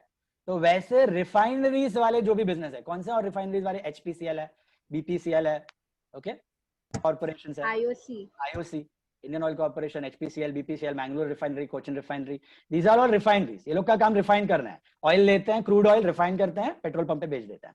तो ये रिफाइनरी बिजनेस के जनरल पी आप उठा के देखो तो 39 के चल रहे इंडस्ट्री एवरेज। तो अगर आपको आईपीओ लॉन्च करना है रिफाइनरी का, तो आपको इन्वेस्टमेंट बैंकर आज आपके बोलेगा ये देखो इसका जनरल पी 39 है, तो आप भी 39 के भाव में डाल दो अपने शेयर, बिक जाएंगे। Reliance, being a good company, a better company than others, is fetching a higher P of 47.17. That is the mean. Are you getting that? Sir, company dividend कभी देती है? डिविडेंड कभी देती है, एज इन प्रॉफिट्स कमाती है उसके ऊपर डिविडेंड देती है शेयर होल्डर्स को। इंटरिम भी दे सकती है, एनुअल भी दे सकती है। मतलब कौन से टाइम पे? हाँ वही टाइम ना, टाइम दो टाइप के डिविडेंड होते हैं, interim dividend, annual dividend. Annual dividend आपकी एजीएम में डिसाइड होता है with the consent of the share holder का तो खाली नाम है, वो तो हाँ ही बोलेगा हमें पैसा दो, डिविडेंड दो, तो उसको एजीएम में लॉन्च करके बोर्ड ऑफ डायरेक्टर अनाउंस करते हैं ये डिविडेंड। एजीएम मतलब 31 मार्च के रिजल्ट जब अनाउंस करने होते हैं, तो अप्रैल या मई या जून में कहीं कंपनी एजीएम रखती है, उसमें अनाउंस करके डिविडेंड, फाइनल डिविडेंड बोलते हैं उसको। तो पूरे साल जो प्रॉफिट किया 31 मार्च तक डिसाइड तभी हो जाता है, अनाउंस आपका एजीएम में हो जाता है। मार्च एंडिंग है तो अप्रैल में जून में डिसाइड करके अनाउंस कर देगी, इस साल हमने इतना फलाना 5 रुपीज पर शेयर डिविडेंड दिया, 10 रुपीज पर शेयर डिविडेंड दिया, ऐसा। इंटरिम डिविडेंड भी होता है। इंटरिम डिविडेंड का मतलब साल के बीच में कभी कंपनी को बहुत सडनली गेन हो गया, कोई विंडफॉल गेन हो गया, कोई ज्यादा प्रॉफिट्स हो गए और कंपनी को शेयर करने अपने इन्वेस्टर्स के साथ to boost of the share price, तो वो बीच में भी लॉन्च कर सकती है, इंटरिम डिविडेंड भी दे सकती है। उसका कोई फिक्स डेट नहीं होता, उसका जब जी चाहे तब कंपनी दे सकती है, और वो बीच में ही अनाउंस कर देंगे बोर्ड मीटिंग में, बोर्ड ऑफ डायरेक्टर्स अनाउंस कर देंगे, सेबी में दे देंगे रेगुलेशन, और आपको अकाउंट में क्रेडिट हो जाएंगे डायरेक्टली डिविडेंड, वो इंटरिम डिविडेंड होता है, ऐसा। That is dividend. और यहाँ पे आप देखो, यहाँ पे डिविडेंड का परसेंटेज भी दिया होगा आपको, ये दिख रहा है आपको डिविडेंड का परसेंटेज, कितना डिविडेंड दे रही है, देखो 65% डिविडेंड दे रही है। Can you see that? Reliance is giving 65% dividend, ये स्टैटिस्टिक्स में सेकंड लाइन, 65% डिविडेंड दे रही है। 65% of what? 65% of face value. What is the face value of Reliance, वो भी दिया है 10 रुपीज, नीचे से थर्ड लास्ट लाइन पे दिया हुआ है फेस वैल्यू। 10 रुपीज का शेयर पे 65% मतलब कितना हुआ? 6.5। तो रिलायंस क्या कर रही है, देखो आपने उसको, रिलायंस को कितने रुपए दिए? 2314 अगर मैं आज शेयर खरीदता हूं, और मुझे डिविडेंड में कितना मिलेगा? 6.5 रुपीज पर शेयर। 6 रुपया, 6.5 रुपया डिविडेंड दे रही है रिलायंस, 6.5 रुपया पर share on A share price of 2300। उसमें से भी सर लेकिन डिविडेंड देख के कौन शेयर लेता है? डिविडेंड देख के कभी लेना नहीं होता है, बराबर ही बात, वही मैं बोला शुरू में कि डिविडेंड का लालच नहीं रखते हैं। ईपीएस बढ़ेगी, प्राइस बढ़ेगा, तो price appreciation is very important. TDS cut जाता है, अभी तो टीडीएस ऑन हैंड आ गया, पहले कट के आता था, अभी आपको देना पड़ेगा, वो तो ठीक है, टैक्स तो वैसे भी जाता था, ओके 5000 के नीचे भी कट के आ जाएगा। सो बट वो मैटर नहीं करता, डिविडेंड इज सेकेंडरी। अब देखो डिविडेंड यील्ड दिया हुआ है, डिविडेंड यील्ड दिख रहा है आपको नीचे, उसी के डिविडेंड के नीचे 0.28। What does that dividend yield mean? Dividend yield मतलब आपने शेयर में कितना पैसा डाला और आपको कितना डिविडेंड मिला, टक्कावारी। आपने एफडी में डाला 100 रुपया, तो 6 रुपया मिलेगा ना ब्याज, 6% होता है ना, तो 2314 रुपीज के शेयर पे आपको कंपनी कितना दे रही है? 6.5 रुपीज दे रही है। तो कैलकुलेट 6.5 रुपीज डिवाइडेड बाय 2314 तो नहीं होगा, आज का प्राइस है, अप्रोक्सीमेट ले लो 2200 इंटू 100 करो। तो ये तो हर रोज चेंज होता है। डिविडेंड यील्ड है ना, साल के एंड में जब डिविडेंड डिसाइड होता है ना, तभी जो प्राइस हुआ होता है अप्रोक्स, ओके। फिर ये टीटीएम के हिसाब से देखने का तो हर रोज चेंज होता रहेगा, करंट प्राइस के हिसाब से हर रोज चेंज होता रहता है।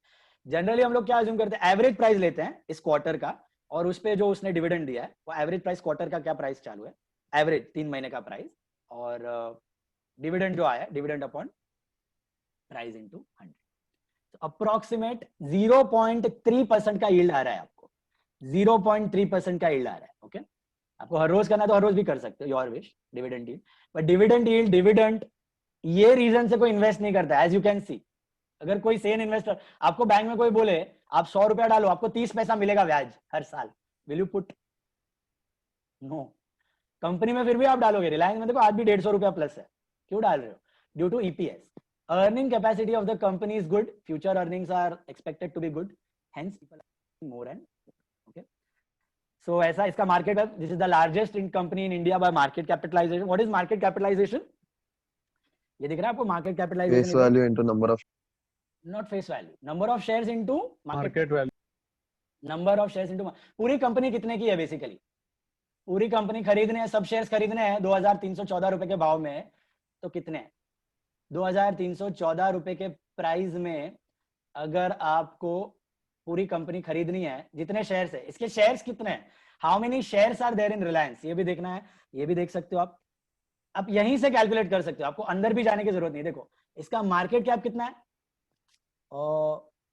It is 15 lakh crore, right,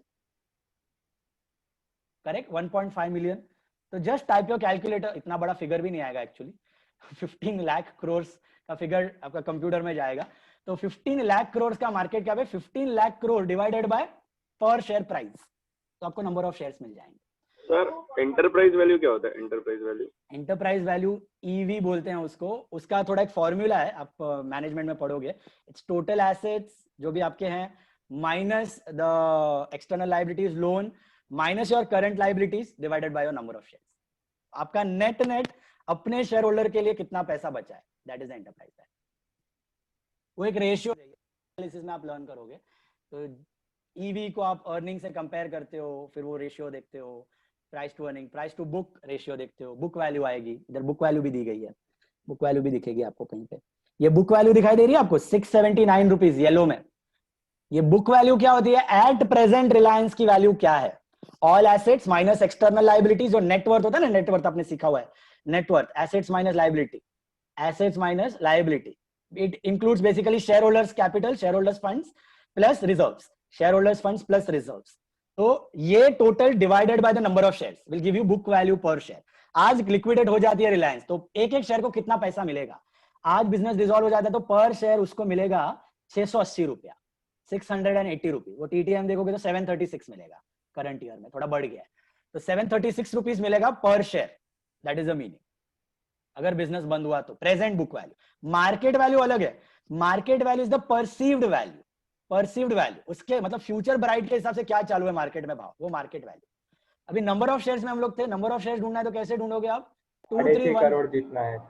हाँ, कितना होता है? 15 लाख 6.5 करोड़, 6 करोड़, रॉन्ग, 15 लाख करोड़ है डिवाइडेड बाय 2000, चलो राउंड ऑफ कर दो, 2500 कर दो, तो 15 lakh crore, just 15 lakh crore divided by 2500, तो आई थिंक कितना होता है 15 लाख करोड़ डिवाइडेड बाय 2500, तो 15,000 करोड़, सर 600 करोड़, 1500 करोड़, 1500 करोड़, 600, हाँ 600 600 करोड़, आया 600 करोड़, 600 करोड़ आया एग्जैक्ट।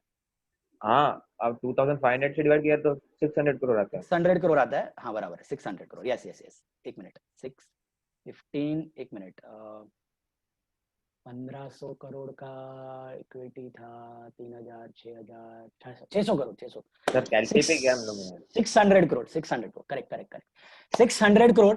ये जो शेयर्स थे ना 600 करोड़ रिलायंस के, आज से 2008 में दे वर 150 करोड़, 150 करोड़ थे।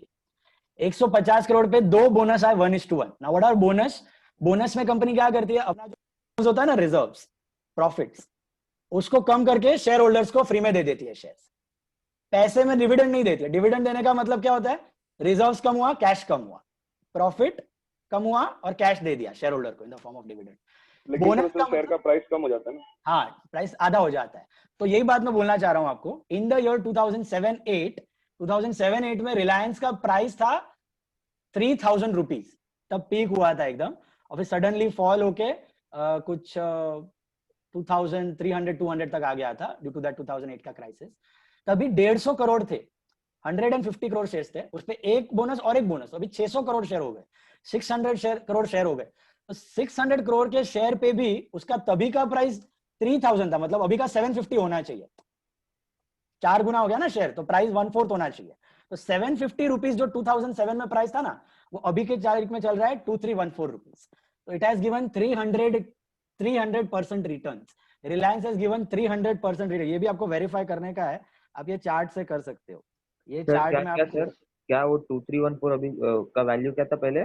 2314 का वैल्यू था 750 रुपीज, आज से 10 साल पहले। देखो ये चार्ट आ गया आपके सामने, can you see that? You see the value as on 2008-9, जब बॉटम मारा था एकदम मार्केट ने। ऊपर आपको दिख रहा होगा ब्लिंकर में 5, 2006, 2007, यहाँ पे आपका बॉटम मारा था, दिख रहा है कुछ? कितना प्राइस दिख रहा है आपको? वो open, high, low and close है, कोई भी एक प्राइस उठा लो उस दिन का। Can you see that? What is the price average? 750 rupees. And this price, ये और गया था नीचे, बॉटम यहाँ पे मारा था एक्चुअली 2008 में। सर वो कितना हुआ था लास्ट देख? सॉरी वो लास्ट में वी क्या है? V V volume, V stand for volume. उस दिन कितने शेयर्स ट्रेड हुए थे? पीक पे वॉल्यूम देखना, क्या जबरदस्त दिखेगा आपको यहाँ पे। सबसे हाईएस्ट वॉल्यूम पीक और बॉटम्स पे होते हैं। तो यहां पर आपका बॉटम मारा था उसने, तभी तो और घट के देखो कितना हो गया था, 300। बॉटम के वक्त इट वॉज 350, पीक के वक्त इट वॉज 750। जब 3000 का भाव था ना, तभी मैंने बोला पीक पे, उसके बाद बॉटम मार के 350 हो गया था। 350 का price is now 2300, that is around 7 times. Whereas अगर पीक पे आपने इन्वेस्ट किया होता 3000 रुपीज एकदम पीक पे, तो भी इट इज 3 टाइम्स। 750 का it is 2300, right? 300% return. Got it? So ये प्राइस क्यों इतना बड़ा है? दिस इज ड्यू टू, और ये यहाँ पे ये लंबा लाइन अभी यहाँ पे दिख रहा है लास्ट में, ये इतना बड़ा ग्राफ, इतना जंप क्यों आया? मैं इसको करता हूँ लास्ट 6 मंथ्स। 6 मंथ्स का इसका ग्राफ देखो आप। ये आज से 6 महीने पहले this price was how much? 850 907। ये रहा 800 यहाँ पे 24 मार्च से, और कम भी गया होगा। ये बॉटम है यहाँ पे आपका 850 पे टच हुआ था 1500 से, अभी 2000 अभी 867 का हो गया अभी यहाँ पे 2300 with in a span of 6 month. But ये तो अभी टेम्पररी जंप आया है बिकॉज उसने बहुत सारा स्टेक सेल किया in Jio and retail and all. Okay, long run में उसका अर्निंग्स मैटर करेगा, अभी कितना कमा रहा है, कुछ कंपटीशन। तो अभी कल गवर्नमेंट ने उठ के वोडाफोन पे दया माया दिखा दिया, तो यही 2300 with in a month you will find it at 1500। Vodafone पे थोड़ा भी गवर्नमेंट का दया माया आया और ग्रीन सिग्नल मिल गया, एजीआर ड्यूज लेट पे करो, बिजनेस करो, टेलीकॉम को लाइसेंस देने का चालू कर दिया, बम्बू, सीधा 1-1.5-2 महीने में जो प्राइस लैश होएगा, unimaginable. Okay, so it's a bit risky, but if you think and you invest over a long run, making the nature of the business, 1500 में भी रिस्क नहीं, रिस्क टेम्पररी है। लॉन्ग रन में प्रॉफिटेबल कंपनी है तो आपको कमा के देगा ही। Okay, but short run price fluctuation होते रहता है ऐसा। That was our money control. Now let us come back to our chapter issue of shares. यहाँ पे हम लोग shares issue कर रहे हैं। तो ऐसे ये डेटा आपको हर एक कंपनी का, BSE NSE का पूरा day to day data you can check. मैं आपको चाहिए तो वीडियो भी शेयर करता हूँ, how to study money control. और भी काफी सारे आइटम्स थे वहां पे मनी कंट्रोल के नीचे भी दिख रहे थे आपको, WVAP, weighted average price, LU, UP, last trading, upper circuit, lower circuits, ये सब आपको डिटेल में समझना है। I'll share the video in the group. You can go through it. Okay.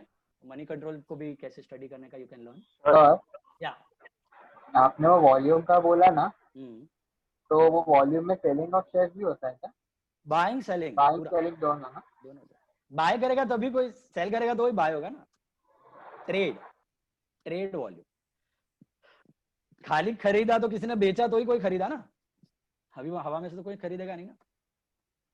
कितने शेयर्स डील हुए उस दिन पे, कितने शेयर्स का डीलिंग हुआ, दैट इज वॉल्यूम। वॉल्यूम्स का है ना मेन, वॉल्यूम्स अपन काय को देखते हैं, वॉल्यूम्स जनरली ट्रेडर्स को ज्यादातर काम में आता है वॉल्यूम्स, इन्वेस्टमेंट का फिलोसॉफी से कुछ काम का नहीं है इतना। वॉल्यूम्स का मतलब क्या है, जब कोई शेयर बढ़ रहा है, कोई शेयर बढ़ रहा है समझो, और वॉल्यूम्स कम है, तो it's a very good sign कि मतलब there are no sellers, still people want to buy, price is going higher and higher and there are no sellers, तो बढ़ रहा है, अच्छा बढ़ रहा है, अच्छा खासा बढ़ रहा है। और यही आपका एकदम गिर रहा है shares, if the share prices are falling, और थोड़ा गिरा और वॉल्यूम बढ़ गया, मतलब बायर्स काफी सारे आ गए वहां पे सपोर्ट करने के लिए, ज्यादा प्राइस को गिरने नहीं दे रहे।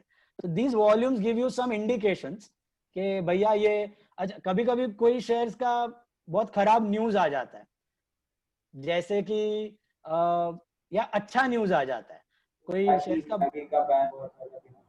सॉरी मैगी बैन हुआ था नेस्ले में, या येस बैंक का भी आया था बोपाड़ा सब, येस बैंक का फ्रॉड, पीएनबी का फ्रॉड आया था, पंजाब नेशनल बैंक आया था, तब नीरव मोदी का फ्रॉड, तब ये केसेस में बहुत डंपिंग होती है बहुत बड़े लेवल पे, तो बहुत ह्यूज वॉल्यूम्स पे शेयर्स डंप किए जाते हैं, तो यहाँ पे वॉल्यूम्स बहुत हाई हो जाते हैं। तो बायर्स कितने भी हो लेकिन प्राइस बहुत नीचे नीचे जा रहा है, वॉल्यूम बढ़ेगा लेकिन प्राइस बहुत ड्रास्टिकली कम हो जाता है इन दैट केस, तो वहां पे आपको बड़े वॉल्यूम्स देखने मिलते हैं।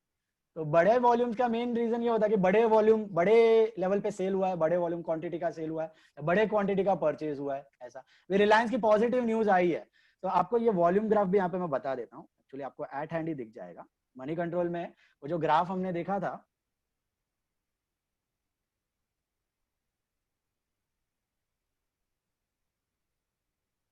ये देखो, ये रिलायंस का चार्ट आपके सामने होगा, प्राइस चार्ट। इधर आप एक, इधर ऑप्शन रहता है वॉल्यूम का, किधर तो होता है, मैं कैंडल स्टिक की जगह चलो एरिया ही रखते हैं, ये मैं करता हूँ इधर 6 मंथ्स करता हूँ, मिल गया वॉल्यूम, सेकंड। आपको मोबाइल में जरा ओपन कर, आपके पास तो होगा नहीं ना, है तो इधर मोबाइल में ऑप्शन आता है एक्चुअली वॉल्यूम का ना, ऊपर इधर किधर रेड पॉइंट में दिखता है वॉल्यूम, हाँ इधर है शायद वॉल्यूम, ये देखो, ये आपको नीचे जो ग्रीन में दिख रहा है ना, ये वॉल्यूम है, शेयर्स डील हुए, ये वॉल्यूम ग्राफ है, दिख रहा है। तो ये जो बढ़ रहा है, अगर आप ये ग्राफ देखो, इसका एवरेज वॉल्यूम है ना 0 to 50 मिलियन का, अगर एवरेज लाइन देखोगे नीचे वाली पतली सी, ये एवरेज अगर देखोगे इसकी, तो average is around 10 million 20 million 25 million, but ये इधर बड़े बड़े बंबू दिख रहे हैं, ये सब पॉजिटिव न्यूज इंडिकेटर्स है। इस दिन बहुत लोगों ने आके शेयर्स खरीदा, प्राइस जंप मारा, यहाँ पे वॉल्यूम्स बहुत हाई हो गए आपके, कैन यू सी दैट, ये वॉल्यूम ग्राफ है आपका, ओके। तो जितनी बड़ी कंपनी होती है ऑब्वियसली बड़ी प्रेजेंट, बड़ी न्यूज आएगी अच्छी बुरी, तो वॉल्यूम भी बहुत ज्यादा होता है। इसमें भी 600 करोड़ शेयर्स हैं, उसमें से अराउंड 300 करोड़ शेयर्स मार्केट में फ्री फ्लोटिंग में घूम रहे हैं, 50%। तो 300 करोड़ शेयर, 300 करोड़, और इधर वॉल्यूम कितना हुआ आपका, बढ़ बढ़ के 50 मिलियन 60 मिलियन 70 मिलियन, 70 मिलियन मतलब 7 करोड़, 300 करोड़ में से 7 8 9 करोड़ तो इसका बिगेस्ट वॉल्यूम है। तो सोचो सब 300 करोड़ घुस जाएंगे मार्केट में, तब क्या वॉल्यूम्स होंगे। इतना होता नहीं है क्योंकि काफी सारे होल्डिंग कंपनीज, इंस्टीट्यूशंस, LIC इनके पास होते हैं, ये ज्यादातर बेचते खरीदते इतने फास्ट नहीं है। तो ये मैक्सिमम वॉल्यूम है शेयर का, 6 करोड़ 7 करोड़ 7 8 करोड़ ऐसा। राइट, ये आपका वॉल्यूम इंडिकेटर होता है यहाँ पे। अभी coming back to the chapter, अपने को इसमें से सैडली ये सब कुछ नहीं करना है, ये आपका नॉलेज से एक था, ठीक है। इसमें से अपने को क्या करना है बुक्स में, we are just suppose to pass the journal entries at the time of issue, okay. जो कंपनी शेयर्स पब्लिक मार्केट में इश्यू करता है, तब बुक्स में जर्नल एंट्रीज क्या आएंगी, कैसे आएंगी, ओके, वो अपने को रिकॉर्ड करना है। तो उससे हम लोग शुभारंभ करते हैं। देखो क्या दिया हुआ है, अभी बेसिक समझना है, इसमें थोड़े कैपिटल्स के टाइप समझने हैं आपको। There are 5 types of capitals in company, okay. एक बार कंपनी बन गई और उसको पैसा रेस करना है, तो 5 तरह के कैपिटल के नाम आपको पता होने चाहिए। एक होता है authorized capital. Okay, what is authorized capital? Authorized capital का मतलब होता है maximum limit to which the company can raise the money via shares. Maximum जितने शेयर्स रेज कर सकती है एट प्रेजेंट, उसको बोलते हैं ऑथोराइज्ड। तो सपोज हमारे एग्जांपल में कितने शेयर्स थे? 10 लाख थे और 10 लाख करने हैं। तो जब रजिस्टर करवाते हो ना कंपनी को, तब दो डॉक्यूमेंट्स बनाने होते हैं, मेमोरेंडम और articles of association. What is memorandum of association? It contains all the details of the companies for the outsiders. उसमें एक नेम क्लॉज होता है, एक domicile clause, capital clause, business clause, आपका जो कर रहे हो एक्टिविटी, आपका बिजनेस कहाँ पे सिचुएटेड है, ऑफिस कहाँ पे है, हेड ऑफिस कहाँ पे है, कौन कौन मैनेजर, पार्टनर, प्रमोटर, उनकी डिटेल होती है, क्या लाइन ऑफ एक्टिविटीज कर रहे हो उनकी डिटेल होती है। तो उसमें क्लॉज होता है कैपिटल क्लॉज। वो कैपिटल क्लॉज में आपको ऑथराइज कैपिटल देना पड़ता है eight the time of registration. तो सपोज हमने वो, आपकी मर्जी कितना भी दे दो, ऑथराइज्ड कैपिटल आपने दिया हुआ है समझो 30 लाख शेयर्स। तो 30 lakh shares multiplied by face value आपकी 10, तो 30 lakh shares multiplied by 10 that comes to 3 crore. This will be authorized capital. This is the upper limit beyond which you cannot raise the money right now. अगर आपको और race करना है, 30 lakh share से ज्यादा race करना है, तो फिर अभी तो आप नहीं कर सकते। अभी आप रेस करो, एजीएम बुलाओ, एजीएम में स्पेशल रिजोल्यूशन पास करो, 75% मेजोरिटी से पास कराओ, फिर लिमिट ऊपर होगी, फिर आप रेस कर सकते हो। तो फिलहाल आप ऑथराइज कैपिटल जितना है उससे ज्यादा आप शेयर्स इश्यू नहीं कर सकते, वेदर पब्लिक और प्राइवेट प्लेसमेंट में भी नहीं कर सकते। तो ये लिमिट कंपनी हमेशा हायर ही रखती है, झंझट में आता नहीं है कभी कि लफड़ा हो गया यार, ज्यादा पैसे रेस करने थे नहीं कर पाए, ऐसा होता नहीं है। ये लिमिट में ही रहता है, ऑथराइज हमेशा ज्यादा अमाउंट का ही रहता है कभी भी। It is just a piece of information given in your memorandum of association. Okay, so authorized is what? It is the upper limit towards which the company can raise the money. Okay, तो at present company में 10 lakh shares थे, authorize limit is 30 lakh, हम तो और 10 lakh issue कर रहे हैं। Are you all with me on that example? 10 lakh और 10 लाख, ओके, हम लोग 10 लाख इश्यू कर रहे हैं। दूसरा होता है issued capital. What is issued capital? Issued capital का मतलब होता है कि हमने जो ऑथराइज किया है लिमिट, उसमें से हम लोग एट प्रेजेंट कितना इश्यू कर रहे हैं। तो 10 तो ऑलरेडी थे, 10 अभी इश्यू कर रहे हैं। तो at present we are issuing how many? 10 lakh shares. तो 10 lakh shares into 10 face value, all capitals are quoted at face value, nominal value, that comes to 1 crore. So this will be called as my issued capital. 1 crore मैंने अभी capital race करना है 10 lakh shares into 10 करके, face value करके। क्या price पे issue करोगे? Not important, 80, 90, 100, 200, your wish. The face value of that capital will be called as issued capital. So जो बचा हुआ है, इसका एक कॉरोलरी एक छोटा सा, उसको बोलते हैं अनइश्यूड कैपिटल। तो कितना है अभी भी अनइश्यूड कैपिटल, आप बता सकते हो मुझे? 10 लाख। 10 लाख शेयर्स। टोटल 30 लाख थे, 10 तो थे ऑलरेडी, उसमें से 10 लाख और इश्यू किए और 10 लाख बचे हुए हैं। तो 10 lakh into 10, 1 CR is unissued capital. ये अभी तक इश्यू नहीं हुआ है। होप दिस इज क्लियर यहां तक, ऑथराइज्ड, इश्यूड एंड अनइश्यूड। उसके बाद आता है called up capital. Called up capital, okay, called up sorry subscribed आ जाता है। सब्सक्राइब्ड के बाद कॉल्ड अप और फिर build up, this is subscribed capital. Subscribed capital का मतलब क्या, अभी समझना है इसको। हमने इश्यू कितना शेयर? 10 लाख। हमने 10 लाख शेयर्स इश्यू किया था, लेकिन पब्लिक ने 9.5 लाख शेयर्स ही सब्सक्राइब किया, अंडर सब्सक्राइब हो गया। तो ये हो जाएगा आपका subscribe capital. 9.5 lakh into 10, 9.5 CR। Okay, इसको बोलते हैं सब्सक्राइब। कभी कभी बोला था आपने, कंपनी सपोज नई है और इतना इंटरेस्ट नहीं है या प्राइस बहुत ज्यादा है, तो अंडर सब्सक्रिप्शन भी पॉसिबल है, तो कम शेयर्स इश्यू होंगे, सॉरी कम शेयर्स पब्लिक सब्सक्राइब करेगा। तो पब्लिक ने खाली 9.5 लाख शेयर्स का ही पैसा दिया, तो 9.5 लाख इंटू 10 हो जाता है 9.5 CR, ये हो गया subscribe. 95 lakh 9.5 lakh into 10, 0.95 CR लिखो सर। हाँ, एक 95 lakh, okay.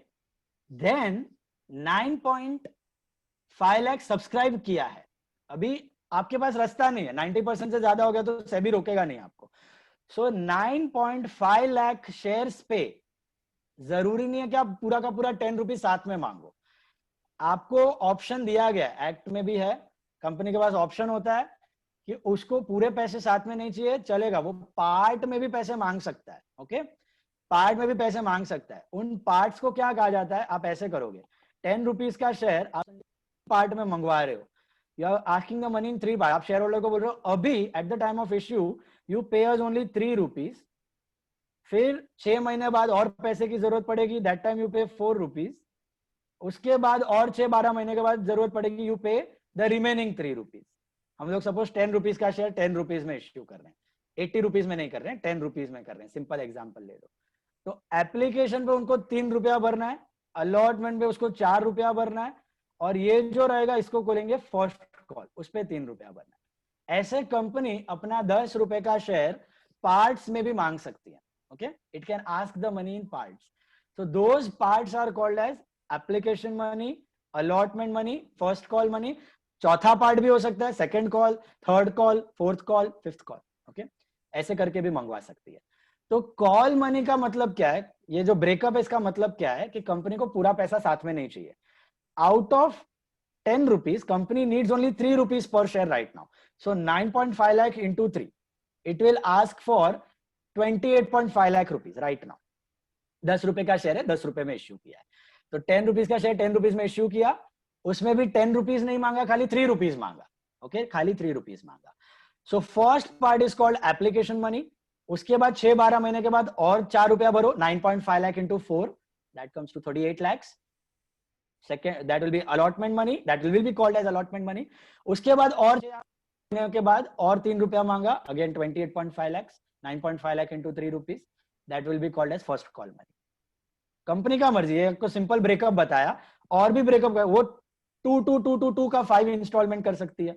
2 on application, 2 on allotment, 2 on first call, 2 on second call, 2 on final call. 5 breakup में भी पैसे मांग सकती है। 2 पार्ट भी कर सकती है, 5 रुपया 5 रुपया, 5 रुपया एप्लीकेशन पे भरो, 5 रुपया अलॉटमेंट पे भरो।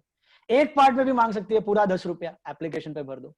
एट प्रेजेंट प्रैक्टिकल सिनारियो में सब कंपनी पूरा पैसा 10 रुपीज साथ में ही मांगती है। वो ब्रेकअप वाला फंडा 15-20 साल पहले था, लेकिन सैडली सिलेबस में अभी भी है। ठीक है, तो लर्न करना पड़ेगा अपने को ये ब्रेकअप वाला फंडा। ओके, अभी प्रेजेंट में इतना है नहीं, क्योंकि कंपनी पूरा पैसा साथ में, फेस वैल्यू से उल्टा ज्यादा प्रीमियम पे मांगती है। फेस वैल्यू का तो पूरा पैसा साथ में ही मंगवा लेती है। ओके, ये पार्ट्स होते हैं, अलाउड नहीं है कि कोई करता नहीं है। अलाउड है, कोई करता नहीं है। 10 रुपए का शेयर भी कोई 10 रुपए में इश्यू नहीं करता है, अभी प्रीमियम पे इश्यू करता है। लेकिन आपको है सिलेबस में, तो 10 रुपए का शेयर आपने 10 रुपए में इश्यू किया और पार्ट्स में पैसा मांगा, इसकी भी एंट्रीज आपको लर्न करनी पड़ेगी। ओके सर, क्यों कोई नहीं करता? क्या करेगा 10 रुपए का शेयर यार, मैं तुमको अभी अभी समझाया, मार्केट में पी चल रहा है, अर्निंग्स चल रही है, तो अभी वो कंपनी इतना कमा रहा है, जो crore rupees, lakhs of rupees में जो प्रॉफिट्स कमा रहा है, और उसके जो ईपीएस है वो चल रही है 3 रुपया, 4 रुपया, 5 रुपया। तो 5 रुपए का ईपीएस का शेयर थोड़ी 2 के पी में इश्यू करेगा 10 रुपए में, बराबर, सॉरी, 20 के पी में इश्यू करेगा, 25 के पी में, 15 के पी में एटलीस्ट, है ना। तो ये रीजन से कभी आपका पार पे इश्यू होता ही नहीं है अभी आजकल क्या, अभी 10-15 साल हो गया। और ये प्रोसेस टाइम कंज्यूमिंग है ना, 3 बार करने से अच्छा वो लोग एक बार कर देंगे। टाइम कंज्यूमिंग से ज्यादा देखो, आप पार्ट में देखो, अभी रिलायंस ने ना राइट इश्यू निकाला था, तो उसने सब 1300 रुपए के भाव पे कुछ राइट इश्यू आया था 1200 रुपए के प्राइस पे, तो उसने पूरा पैसा साथ में नहीं मांगा, उसने सिर्फ 400 रुपया मांगा अभी राइट इश्यू। और वो 400 रुपया भी 10 रुपीज का फेस वैल्यू पे 390 रुपीज प्रीमियम था उसका। Are you getting that?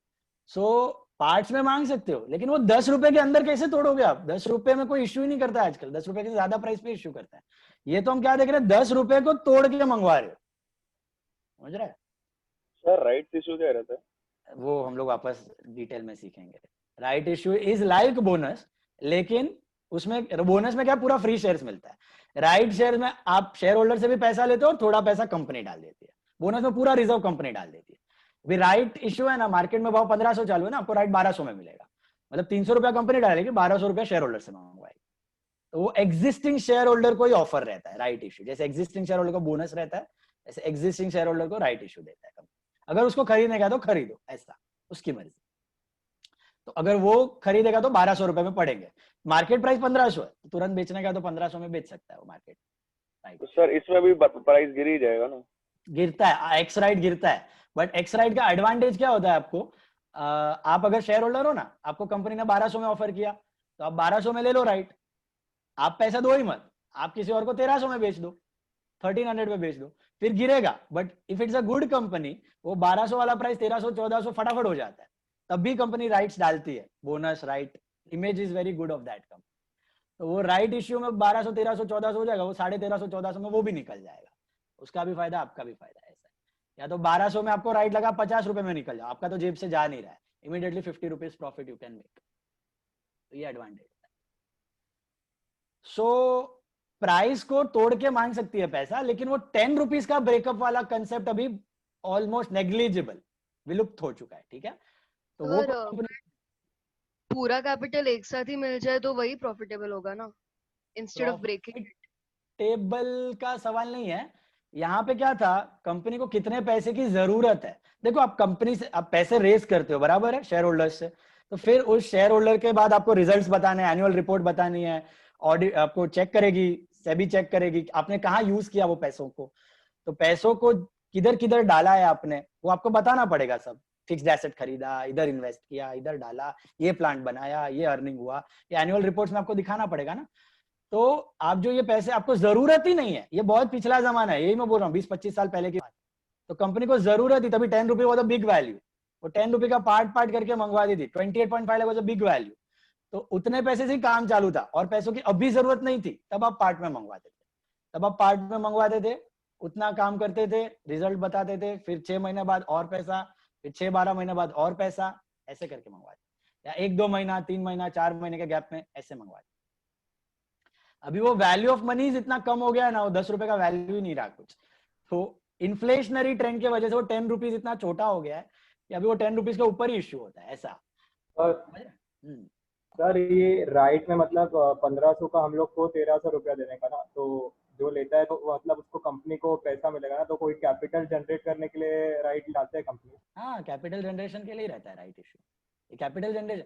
Fresh issue में पूरा पैसा लेते हो, राइट इश्यू में आप पार्ट पैसा लेते हो, बोला ना शेयर होल्डर से। तो उसमें और ओएफएस में क्या फर्क है? ओएफएस और राइट्स में ये फर्क होता है, ओएफएस में आप, ओएफएस की offer for sale, you're saying. हाँ, ये अभी आया था ना, हाल का ओएफएस आया था। इसका आया था हिंदुस्तान एरोनॉटिक्स का आया था, that was FPO, follow on public offer, OFS नहीं था। OFS is offer for sale. Offer for sale में अपना मैनेजमेंट इक्विटी डाइल्यूट करता है, जैसे हमारे केस में ओनर के 10 लाख थे और नए 10 लाख इश्यू किए, यहाँ पे ओनर के 10 लाख वैसे के वैसे हैं। अगर ओनर भी अपने 2 लाख बेच रहे हैं पब्लिक को और 10 लाख आप नए इश्यू कर रहे हो, तो 2 लाख उसमें ओएफएस होता है, ओनर अपना शेयर बेच के निकल रहा है 2 लाख, और 10 लाख का फ्रेश इश्यू है, उसको फ्रेश इश्यू बोलते हैं। बट एफपीओ में क्या होता है, FPO is follow on public offer. Follow on public offer अपने एग्जांपल में देखो, आपने what was our authorized capital, what was our authorized capital 30 lakh, उसमें से अभी इश्यूड कैपिटल कितना है अपना, what is the issued capital at present, 10 lakh, right. 10 lakh अभी भी बाकी है ना अनइश्यूड, फ्यूचर ना इश्यू। तो फ्यूचर में जब ये 10 लाख इश्यू करोगे, इसको एफपीओ बोलते हैं, फॉलो ऑन पब्लिक ऑफर, और पैसा रेस करता है कंपनी, गॉट इट। और 10 लाख शेयर्स इश्यू करके और पैसा रेस किया, that's called FPO, follow on public offer. तो IPO is initial public offering, पहली बार जब आप शेयर होल्डर को इश्यू करते हो शेयर, और उसके बाद जब बारी बारी वापस इश्यू कर रहे हो, that's FPO, follow on public offer. ये तो अभी आईपीओ की बात चालू है। आईपीओ में ही 10 रुपीज के शेयर आप पूरा 10 रुपीज नहीं ले रहे हो, पार्ट में ले रहे हो, उसका बात चालू है, ठीक है। उसको बोलते हैं application money, allotment money and first call money and second call and third call, okay. अभी अपना कैपिटल्स पे आ जाओ। पहला वाला ऑथराइज था, अपर लिमिट, दूसरा वाला इश्यूड था, आपने एट प्रेजेंट जितना इश्यू किया, तीसरा वाला balance unissued, authorize minus issued is unissued, चौथा वाला था अपना सब्सक्राइब्ड, सब्सक्राइब्ड मतलब पब्लिक ने जितना सब्सक्राइब किया आपका, और पांचवा है called up, called up capital. What is called up capital? अगर मैं आपको बोलूं कि आपने अभी 3 रुपए ही मंगवाया है और 9.5 लाख शेयर्स, तो 9.5 lakh into 3 that is 28.5 lakh, this will be your called up capital। इतना ही पैसा लिया है आपने अभी तक, कॉल्ड अप मंगवाया है। फिर आपने 2-3 महीने बाद 4 रुपया और मंगवाया, तो 9.5 लाख शेयर्स पे आपने 4 रुपया बोला शेयर होल्डर को और भर दो, चलो 4 महीने बाद, तो 9.5 lakh into 4 that comes to 38 lakh. तो अब आपका कॉल्ड अप कितना हुआ, ये दोनों को मिला के, अब आपने पूरा कॉल्ड अप कर लिया है ना, पहले 3 रुपीज प्लस 4 रुपीज, तो अब आपका कॉल्ड अप कैपिटल हुआ 66.5 लाख, ये आपका कॉल्ड अप कैपिटल। और फिर आपने फाइनल 3 रुपीज भी मंगवा लिया, तो 9.5 lakh multiplied by 3 that comes to again 28.5 lakh. तो कितना होता है ये? अभी आपका कॉल्ड अप कैपिटल हो गया पूरा का पूरा 95 लाख। तो called up capital keeps on changing as per the calls you make. Getting that? जितना पैसा आप मंगवाओगे आपके बैलेंस शीट में उतना कैपिटल और कैश, कैपिटल और कैश, कैपिटल और कैश उतना दिखते जाएगा। ओनरशिप जैसे cash to capital, basic entry ना, cash account debit to capital, owner लाया। जैसे cash to share capital, cash आया शेयर कैपिटल बढ़ा, कैश आया शेयर कैपिटल बढ़ा। तो पहला जब एप्लीकेशन मंगवाओगे तब कैपिटल दिखेगा आपको 28.5 लाख पे। फिर आप जब अलॉटमेंट मनी मंगवाओगे तब कैपिटल ये दोनों को ऐड करके हो जाएगा अभी 66.5 लाख। फिर फर्स्ट कॉल भी मंगवाओगे उसके बाद ऐड करके हो जाएगा 95 lakh. That's your called up capital. Comfortable till this part? So called up capital is what? The monies which the company has called on the shares. जितना shares पे call मंगवाया है, that is called up capital. अब last one, actually this was fourth one, ये किसका corollary था? Unissued. Fifth capital is called paid up capital. Paid up capital का मतलब क्या है? Paid up capital का मतलब होता है कि आपने समझो 9.5 लाख रुपीस पे 3 रुपीज मंगवाया और सबके सब शेयर होल्डर ने वो पैसा भर दिया, तो आपका ये पेड अप कैपिटल हो गया 28.5 लाख। फिर आपने और 4 रुपीज मंगवाया तो 9.5 लाख पे सबके सब ने 4 रुपया भर दिया तो 38 लाख आ गया। अब आपका पेड अप कैपिटल भी हो गया 66.5 लाख। पेड अप का मतलब वो लोग ने सबका सब पैसा भर दिया। फिर आपने 9.5 लाख पे 3-4 महीने बाद और 3 रुपए मंगवाए, लेकिन उसमें क्या हुआ, 1 लाख शेयर होल्डर ने पैसा ही नहीं दिया, डिफॉल्ट कर दिया। 1 लाख शेयर होल्डर ने पैसा ही नहीं दिया, 3 रुपया पैसा ही नहीं दिया, तो लफड़ा क्या हो गया? आपको 9.5 लाख रुपीज नहीं मिला, आपको 8.5 लाख मिला। 8.5 लाख पे 3 रुपीज मिला, तो दैट कम्स टू 25.5 लाख। तो आपका जो है 92 लाख रुपीज मिलेगा आपको paid up capital. This will be called as paid up capital. तो paid up capital is basically called up capital minus जो पैसा शेयर होल्डर ने नहीं भरा, उसको बोलते हैं कॉल्स इन अरियर्स। उसको बोलते हैं calls in arrears. This is called as paid up capital. So paid up capital का मतलब अल्टीमेटली कंपनी को कितना पैसा मिला। कॉल्ड अप मतलब मांगा, मांगा सबने भर दिया तो called up is equal to paid up. But सबने नहीं भरा, किसी ने डिफॉल्ट कर लिया, तो उसको बोलते हैं कॉल्स इन अरियर। वो कॉल्स इन अरियर्स कैसे डील करना है, क्या एंट्री होता है, कैसे करना है, वो सब हम लोग लर्न करेंगे जर्नल में, डोंट वरी। बेसिक मीनिंग समझ लो कि कॉल्ड अप क्या है कि इतना मांगा है, पेड अप मतलब इतना भरा है। पूरा भर दिया तो called up is equal to paid up 95 lakh, no problem. पूरा नहीं भरा तो जो नहीं भरा उसको माइनस कर दो, तो बाकी बोलता है पेड अप, बाकी बनता है पेड अप। तो कंपनी जो डिविडेंड डिक्लेयर करती है, अभी तो सबका सब फुली पेड अप ही हो जाता है, क्योंकि आपको मैंने पहले ही बोला कि 10 रुपीज एक साथ ही मांग लेता है कंपनी, तो उसमें ये सब लफड़ा होता ही नहीं है पार्ट्स का। पहले ऐसा होता था कि paid up capital called up capital अलग अलग हो जाते हैं, तो डिविडेंड कौन से कैपिटल पे देगी company? Think and tell. Dividend will be distributed on which capital? Paid up capital. जिन्होंने पैसा भरा है उन्हीं लोग को डिविडेंड मिलेगा, उन्हीं कैपिटल पे मिलेगा। ओके, जो कैपिटल आपने भरा ही नहीं उस पे काय का dividend? Simple as that. So these are the 5 types of capital. Number 1, authorized, piece of information, upper limit towards which you can raise the money. Is that clear? Number 2, issued. At present आपने कितना shares issue किया, future में issue करना है तो limit बढ़ा के आप इश्यू भी कर सकते हो। जो बचा हुआ है उसको बोलते हैं अनइश्यूड कैपिटल। ये सब फेस वैल्यू पे दिखाई दे रहे हैं आपको। Okay, authorized, called up, authorized, issued, unissued. फिर आता है subscribed. What is subscribed? Public ने कितना शेयर सब्सक्राइब किया। ओके, पब्लिक ने कम किया तो under subscription 9.5 lakh. Over subscription भी होता है, प्रेजेंट ओवर सब्सक्रिप्शन भी होता है, तो 9.5 10 लाख के जगह 11 लाख शेयर्स के सब्सक्रिप्शन आ गए, 11 lakh rupees will be considered as subscribe. Piece of information, okay, दिखने वाला नहीं है, पीस ऑफ इन्फॉर्मेशन। सर तो वो लोग एक्सेप्ट कितना करते? 11 का 11 एक्सेप्ट? 11 नहीं कर सकते एक्सेप्ट, 10 लाख ही करने का। इश्यूड से ज्यादा आप एक्सेप्ट नहीं कर सकते। You can never accept more than the issued capital. Okay, issued से ज्यादा आप नहीं कर सकते, तो आपको रिफंड करना पड़ेगा या प्रो रेटा करना पड़ेगा, वो भी हम लोग देखेंगे, आपको प्रॉब्लम्स में है। तो सब्सक्राइब्ड मतलब पब्लिक ने कितना खरीदा, तो पूरा का पूरा खरीद लिया तो 10 लाख, और 9.5 लिया तो 9.5 लाख, 9.5 लाख इंटू 10, ये भी फेस वैल्यू पे दिखेगा। फिर होता है कॉल्ड अप। कॉल्ड अप का मतलब कंपनी पार्ट्स में पैसा मंगवा सकता है। तो first part is called application money, second part is called allotment money, third part is called first call, then second call, then third call, then final call, जो भी है। तो अगर कंपनी ने खाली एप्लीकेशन मांगा है तो उतना ही दिखेगा, called up capital face value पे नहीं दिखेगा, उतना ही दिखेगा जितना called up. Can you see that? यहाँ पे मैंने लिखा हुआ है, यहाँ पे कॉल्ड अप कैपिटल अगर आपने खाली 3 रुपीज मंगवाया है तो यही आपका कॉल्ड अप हुआ, 9.5 into 3, 28.5। अगर आपने 3 और 4 दोनों मंगवा लिया है तो आपका कॉल्ड अप हो गया 66.5 लाख, 9.5 लाख into 7। अगर आपने तीनों मंगवा लिया है तो आपका कॉल्ड अप हुआ 9.5 lakh into 10, that is 95 lakhs. That's your called up capital. And what is paid up capital? आपने तो मंगवा लिया लेकिन शेयर होल्डर ने सब भरा कि नहीं? अगर सब भर दिया तो same called up will be equivalent to paid up. But अगर सब नहीं भरा, उस पैसे को हम बोलते हैं कॉल्स इन अरियर्स, उसको माइनस कर दो, तो जो नहीं भरा उसको माइनस करके जो भरा, that is called as paid up capital, that is called as paid up capital. तो यहाँ पर अगर आपने देखा होगा शुरुआत में paid up called up same था, देखो यहाँ पर भी पेड अप सेम है, यहाँ पर भी paid up called up same है।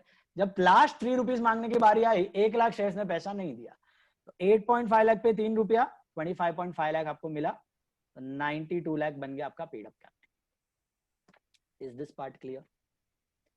बेसिक मीनिंग समझा 5 कैपिटल्स का? बताओ, any doubts? Paid up capital 90% से ज्यादा होना चाहिए। नहीं, इश्यूड का सब्सक्राइब्ड, इश्यूड का सब्सक्राइब कैपिटल। आपने 10 लाख शेयर्स इश्यू किए हैं, पब्लिक का सब्सक्रिप्शन 9 लाख शेयर से ज्यादा आना चाहिए, एटलीस्ट 9 लाख, 9 या 9 से ज्यादा। 8.9 लाख है तो नहीं होगा, नहीं चलेगा ऐसा। एट प्रेजेंट है ना, ये भी प्रॉब्लम कभी फेस नहीं करता है, कोई कंपनी फेस नहीं करता है अंडर सब्सक्रिप्शन। क्यों? अंडर राइटर्स अपॉइंटेड होते हैं और प्राइस ल्यूक्रेटिव रहता है, तो आइदर ओवर सब्सक्राइब होता है या एट पार तो सब्सक्राइब हो ही जाता है। आज तक मैंने कोई इश्यू नहीं देखा है 10-12 साल में, 8-10 साल में एटलीस्ट, कोई अंडर सब्सक्राइब होगा और किसी को नहीं मिला बिजनेस करने का चांस, ऐसा तो कोई केस ही नहीं है। सो एक प्रॉब्लम करते हैं छोटा सा, then we wind up. Just one small problem, please take out the sheet, all of you take out the sheet. तो आज एक समय प्लीज, छोटा सा ही है, शुभारंभ करते हैं ना। आज राजीव सर है? हाँ है ना सर, हो गया पोर्शन के बाकी है उनका? Last chapter. लास्ट चैप्टर, मेरा भी लास्ट चैप्टर, यस। उनका तो खत्म होने आया होगा। 2 लेक्चर ही उनका खत्म होगा फिर भी नहीं छोड़ेंगे वो। आपका कोई स्टडी कैंप है क्या उनके जैसे? नहीं नहीं नहीं, मेरा स्टडी कैंप नहीं है, इसलिए मैंने क्या किया, वो थोड़ा रिवीजन में मैं ना एमटीपी आरटीपी सब 10 दिन का लेता था सॉल्व करके, पूरा 3 और 4-5 और बाकी है, तो मैंने थोड़ा उसके लिए पहले उड़ाया ना, तो मेरे सेमी प्रीलिम से पहले। इधर इसके बाद अगर कोई जाएगा, तुमको चाहिए एग्जॉस्टिव इतना? आई डोंट थिंक सो है रीजन। नहीं नहीं नहीं नहीं चाहिए। वही मैं बोला, बहुत प्रैक्टिस किया है अपन ने ऑलरेडी अकाउंट्स इसके लिए। ऐसा राजीव सर को भी समझाओ ना कोई चांस हो तो। हाँ सर, इसका 3 घंटे और मैथ्स ही सितंबर से लेके 2 अक्टूबर तक सर प्लीज बोलो। और 3 घंटे है सर, थक जाएंगे, मर जाएंगे। देखो, थकने की बात नहीं है, एमसीक्यू है, 4 में से 1 तो राइट आने ही वाला है। सर मैथ्स तो ये साल ही है, नेक्स्ट ईयर से तो वो भी नहीं, तो इट इज नॉट रिक्वायर्ड इतना सब। देखते हैं, चलो I just have a talk if possible, but otherwise कुछ एक्सपेक्ट मत करना। सब्जेक्ट वाइज जो रहता है वो इंडिविजुअल प्रोफेसर डिसाइड करते हैं, we can not interfere. Okay, मेरे को जो टेस्ट मेरे को लेने का है, मेरे को जो टॉपिक लेने का है, ही can not say me, I can not tell him. अरे सर आपका सब्जेक्टिव है, लिख के लिखना है, उसमें एमसीक्यू है सर। देखते हैं, will see, but you can talk to sir if you want. मेरे से You think he will listen? You Please, think he will मेरे से listen? उम्मीद मत रखो प्लीज। हाँ, आर्यन सर से बात कर लेगा, आप टेंशन मत लो। कोई नहीं सुनता अभी। अरे तेरा बहुत सुनते सर। आपने बोला कोई प्रॉब्लम रहेगा तो बोलो। प्रॉब्लम मेरे सब्जेक्ट का रहेगा तो बोलो, और इस सब्जेक्ट में भी अपने को कोई इंडिविजुअल टॉपिक में if you want some revision, से स्टॉक है, किसी को डिफिकल्ट लगा था, या फिर कंसाइनमेंट है, या फिर और कौन सा था, एनपीओ है, अगर सपोज किसी को चाहिए, तो will do practice on those sums. Okay, अक्टूबर पूरा महीना है अपने पास, 2 प्रीलिम के बीच में we can do this practice and all. सितंबर तक ये हो जाएगा अपना MTP ITP और फिर पूरा आपका लेक्चर भी नहीं होगा ना, रोज रोज नहीं होगा ना। सितंबर एंड तक मेरा पूरा रिवीजन जो MTP RTP है सब टेस्ट वेस्ट के साथ सितंबर एंड तक 2 अक्टूबर तक राजीव सर का स्टडी कैंप है, पढ़ेंगे कब? कहते सेल्फ स्टडी करो, अभी टाइम ही नहीं है। अभी क्या है, अभी करो। कब है? प्रीलिम्स सर दिन का है ना 6 घंटा क्लास रहता है, उसके बाद है ना हालत नहीं रहता पढ़ने का, और बेकार टाइम पे क्लास है सर बहुत। 6 घंटा क्लास, घंटा कॉलेज, सोएंगे कब, खाएंगे कब और पढ़ेंगे कब, होमवर्क भी रहता है। सुनो यार, तुम्हारा इतना सारा टेस्ट हो गया है, अकाउंट्स का हो गया है, मैथ्स का हो गया है, इकोनॉमिक्स हो गया है, लॉ का शायद थोड़ा कम हुआ रहेगा, बट अभी इसमें से 3 टॉपिक का तो एग्जॉस्टिव आपने लिखा हुआ है टेस्ट, वो तो आपको थोड़ा थोड़ा रिवीजन देखने का है। मेन थोड़ा लॉ पे मेहनत करनी है, लॉ पे पढ़ाई करते रहो। बोल रहे हैं ना मैथ्स में थोड़ा थोड़ा ही हाँ मैथ्स में हो गया तो जरूरत ही नहीं है। सर एक मिनट सर एक मिनट, इन लोग के बैच में से सबसे टॉपर कौन है? तू भाई चुप रहे, तू चुप उसको बोलो, उसको बोलो राजीव सर से बात करने को, वो मना लेगा उसको। तू चुप ही रहे भाई। अरे आप रहने दो मुझसे बात। we'll see if you want you can tell sir। Camp होगा तब आपका लेक्चर होगा। लेक्चर्स, हाँ मैं बोला ना, ये टॉपिक अपना लास्ट खत्म होने वाला है ना, टिल समझो ना 23rd 25th सितंबर तक हो जाना चाहिए, मैक्स से पहले ही हो जाएगा। पर सर उनका 3 आवर्स रहेगा, फिर आपका भी 2 घंटा, फिर लॉ और इको भी रहेगा ना, तो वो हम लोग थोड़ा कोऑर्डिनेट करते हैं कि 2.5 आवर्स हो जाए या 2.25 आवर्स हो जाए मैथ्स, ऐसा कुछ एकदम बर्डन का 3rd and 4th चैप्टर बाकी है, लॉ में पूरा LLP बाकी है, और कंपनीज एक्ट अभी पता नहीं कितना बाकी है। या Despite that we are giving like 3 hours for maths, it makes